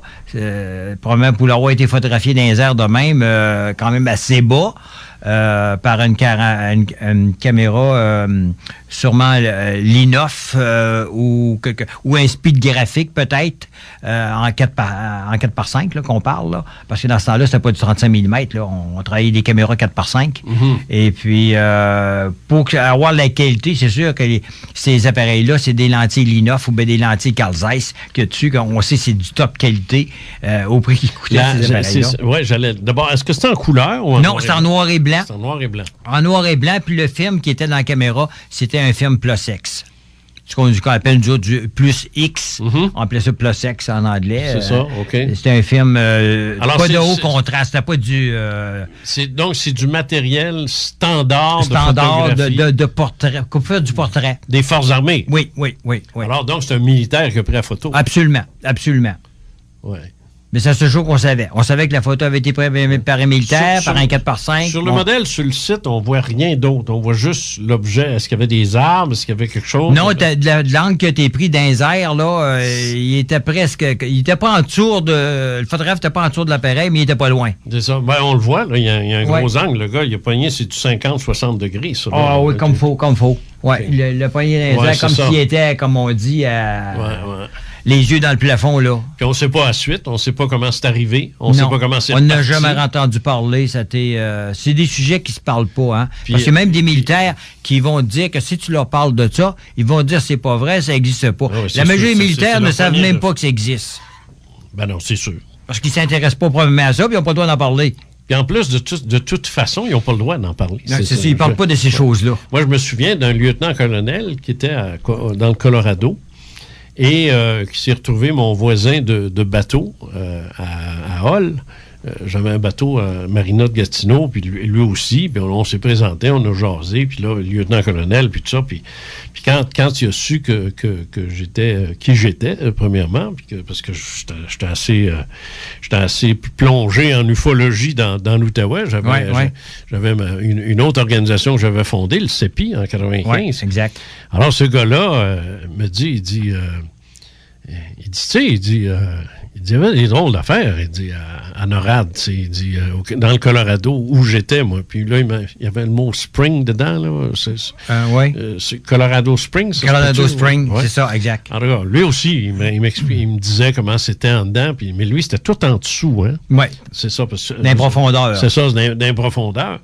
Et il me disait que il y a des endroits, en tout cas, je ne sais pas si j'ai rêvé ça, mais il m'a dit, les portes qui étaient bleues, il dit, tu n'as pas le droit de rentrer là. Oui. Les portes bleues. Oui. Il dit, tu n'as pas le droit de rentrer là. Exact. Parce que le code blue, c'était le code des UFO. Puis il ne faut pas oublier le nom, hein, Blue Book. Il faut se rappeler de ça. Oui. Et les Blue Doors, touche pas à ça, va pas là. Va pas là, t'as pas d'affaire là. T'as pas d'affaire là, tu sais. Puis j'ai dit, ouais, mais qu'est-ce qu'il y avait en arrière de ça? Ben, il dit, je sais pas. Il dit, des fois, on disait que c'était des UO, c'est-à-dire Unknown Object, tu sais. Il disait pas UFO. Ouais. Des UOs. U-O. Il jouait ses mots.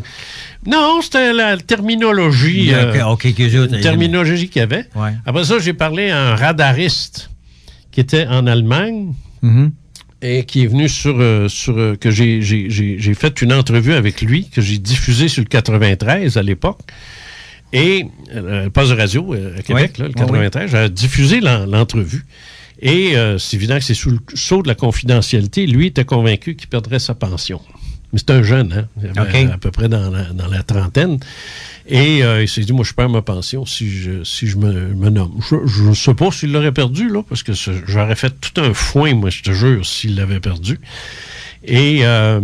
mais le gars, finalement, il a tout raconté. Et lui, ce qu'il disait, c'est que sa job, ça a été d'identifier, de l'indiquer. Oui. Mais quand son capitaine ou je sais pas qui s'est présenté en arrière de lui, puis il dit tu rentres ça comme un UFO, puis il dit, tu mets ça, puis that's it, puis tu fermes ça, puis tu t'en vas à l'autre unité là-bas, puis c'est fini, puis pose pas de questions. Pose pas de questions. Exact. Mais c'est invraisemblable parce que ça n'existe pas. C'est ça l'affaire. C'est le gros silence, le gros sérieux, les grosses menaces, c'est quelque chose qui n'existe pas. Ça a toujours été le même. C'est quelque chose de complètement absurde. Tu sais, si un militaire dit « Hey, j'ai vu passer le traîneau du Père Noël », tout le monde va rire, même le capitaine, tu sais. Ben oui. Mais s'il dit « Je viens de voir passer un UFO », personne rit, là. Oui, exact. Personne rit. Tout le monde arrête de respirer, là. Oui, c'est comme tu disais, c'est un sujet tabou. Ne parle pas de ça, sinon la fin du monde arrive. Tu sais, non, mais c'est un fait. Mais tu l'as vécu, ça. Oui, absolument. Tu l'as vécu, ça. On nous a dit, en sortant de là, ils ont dit, vous ne parlez jamais de ça, puis c'est fini. Incroyable. Mais par contre, ce qui m'a amené à en parler, c'est quand j'ai vu, beaucoup d'années plus tard, j'ai vu un de mes premiers patrons, pour pas dire comme un certain monsieur de Montréal, qui me dit une fois, il dit, c'était pas ton boss. Mais c'était mon boss parce que moi, j'ai dans les années 60, c'était mon boss. Paul Elliard, qui est l'ancien ministre de la Défense. Oui, il était peut-être plus là après. Il a changé de job, mais il reste que quand même, si avec lui, j'ai commencé. À l'époque, c'était ton boss. C'est ça. Aujourd'hui, on sait que Paul Elliard, il fait énormément de vidéos sur YouTube que les gens peuvent aller voir, écouter. Il parle des 20 races connues et plus. Non, il est très impliqué, Elliard. Alors, si un ministre de la Défense qui swear by secret au même titre, là, qui est obligé qui est tenu au secret. Oui. Hein, au secret défense, comme on dit en France. Mais ici, je sais pas pourquoi parce qu'il dit ça, mais s'il est tenu à ça, même une fois qu'il a quitté sa fonction, ben pourquoi... T'étais quoi ton grade, toi, final, quand t'as... Airman. Ah, Airman. Oh oui, je suis sorti 15 jours avant d'être caporal. Ah, shit. C'est parce que j'ai eu un problème médical, puis ils m'ont dit bye-bye. Ils t'ont flushé? Oui. Alors, ça veut donc dire... Oui, ils sont très sympathiques là-dessus. Ah oui, absolument. Oui. Donc, le problème, c'est que si un ministre peut se permettre de parler 50 ans après, je vois pas pourquoi un airman n'aurait pas le droit de le faire. Oui. Mais je vais revenir sur un point que j'ai jamais parlé. Ah oui, donc. Puis ça va peut-être te surprendre puis te faire sourire.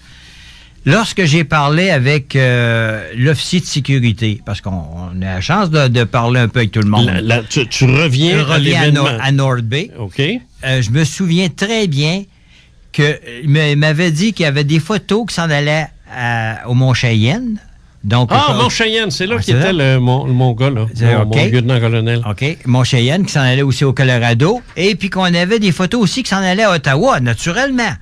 Ben oui, forcément. Puis j'avais dit que moi, j'avais un intérêt pour ça. J'aimerais ça travailler dans le département. Il dit, dans ça là, il faut que tu fasses une demande à ta chaîne de commandement pour avoir un transfert à Ottawa pour travailler là-dedans. Là-dedans? Ouais, là-dedans. Là-dedans. Puis là-dedans, c'est pas la photo, t'es déjà dans la photo. C'est ça. Alors, ça voulait dire dans le sujet. Dans ce département-là des UFO. Oui. Que j'ai dit OK, d'accord, mais par contre, j'ai jamais eu la chance de faire moi, c'est drôle, cette demande-là.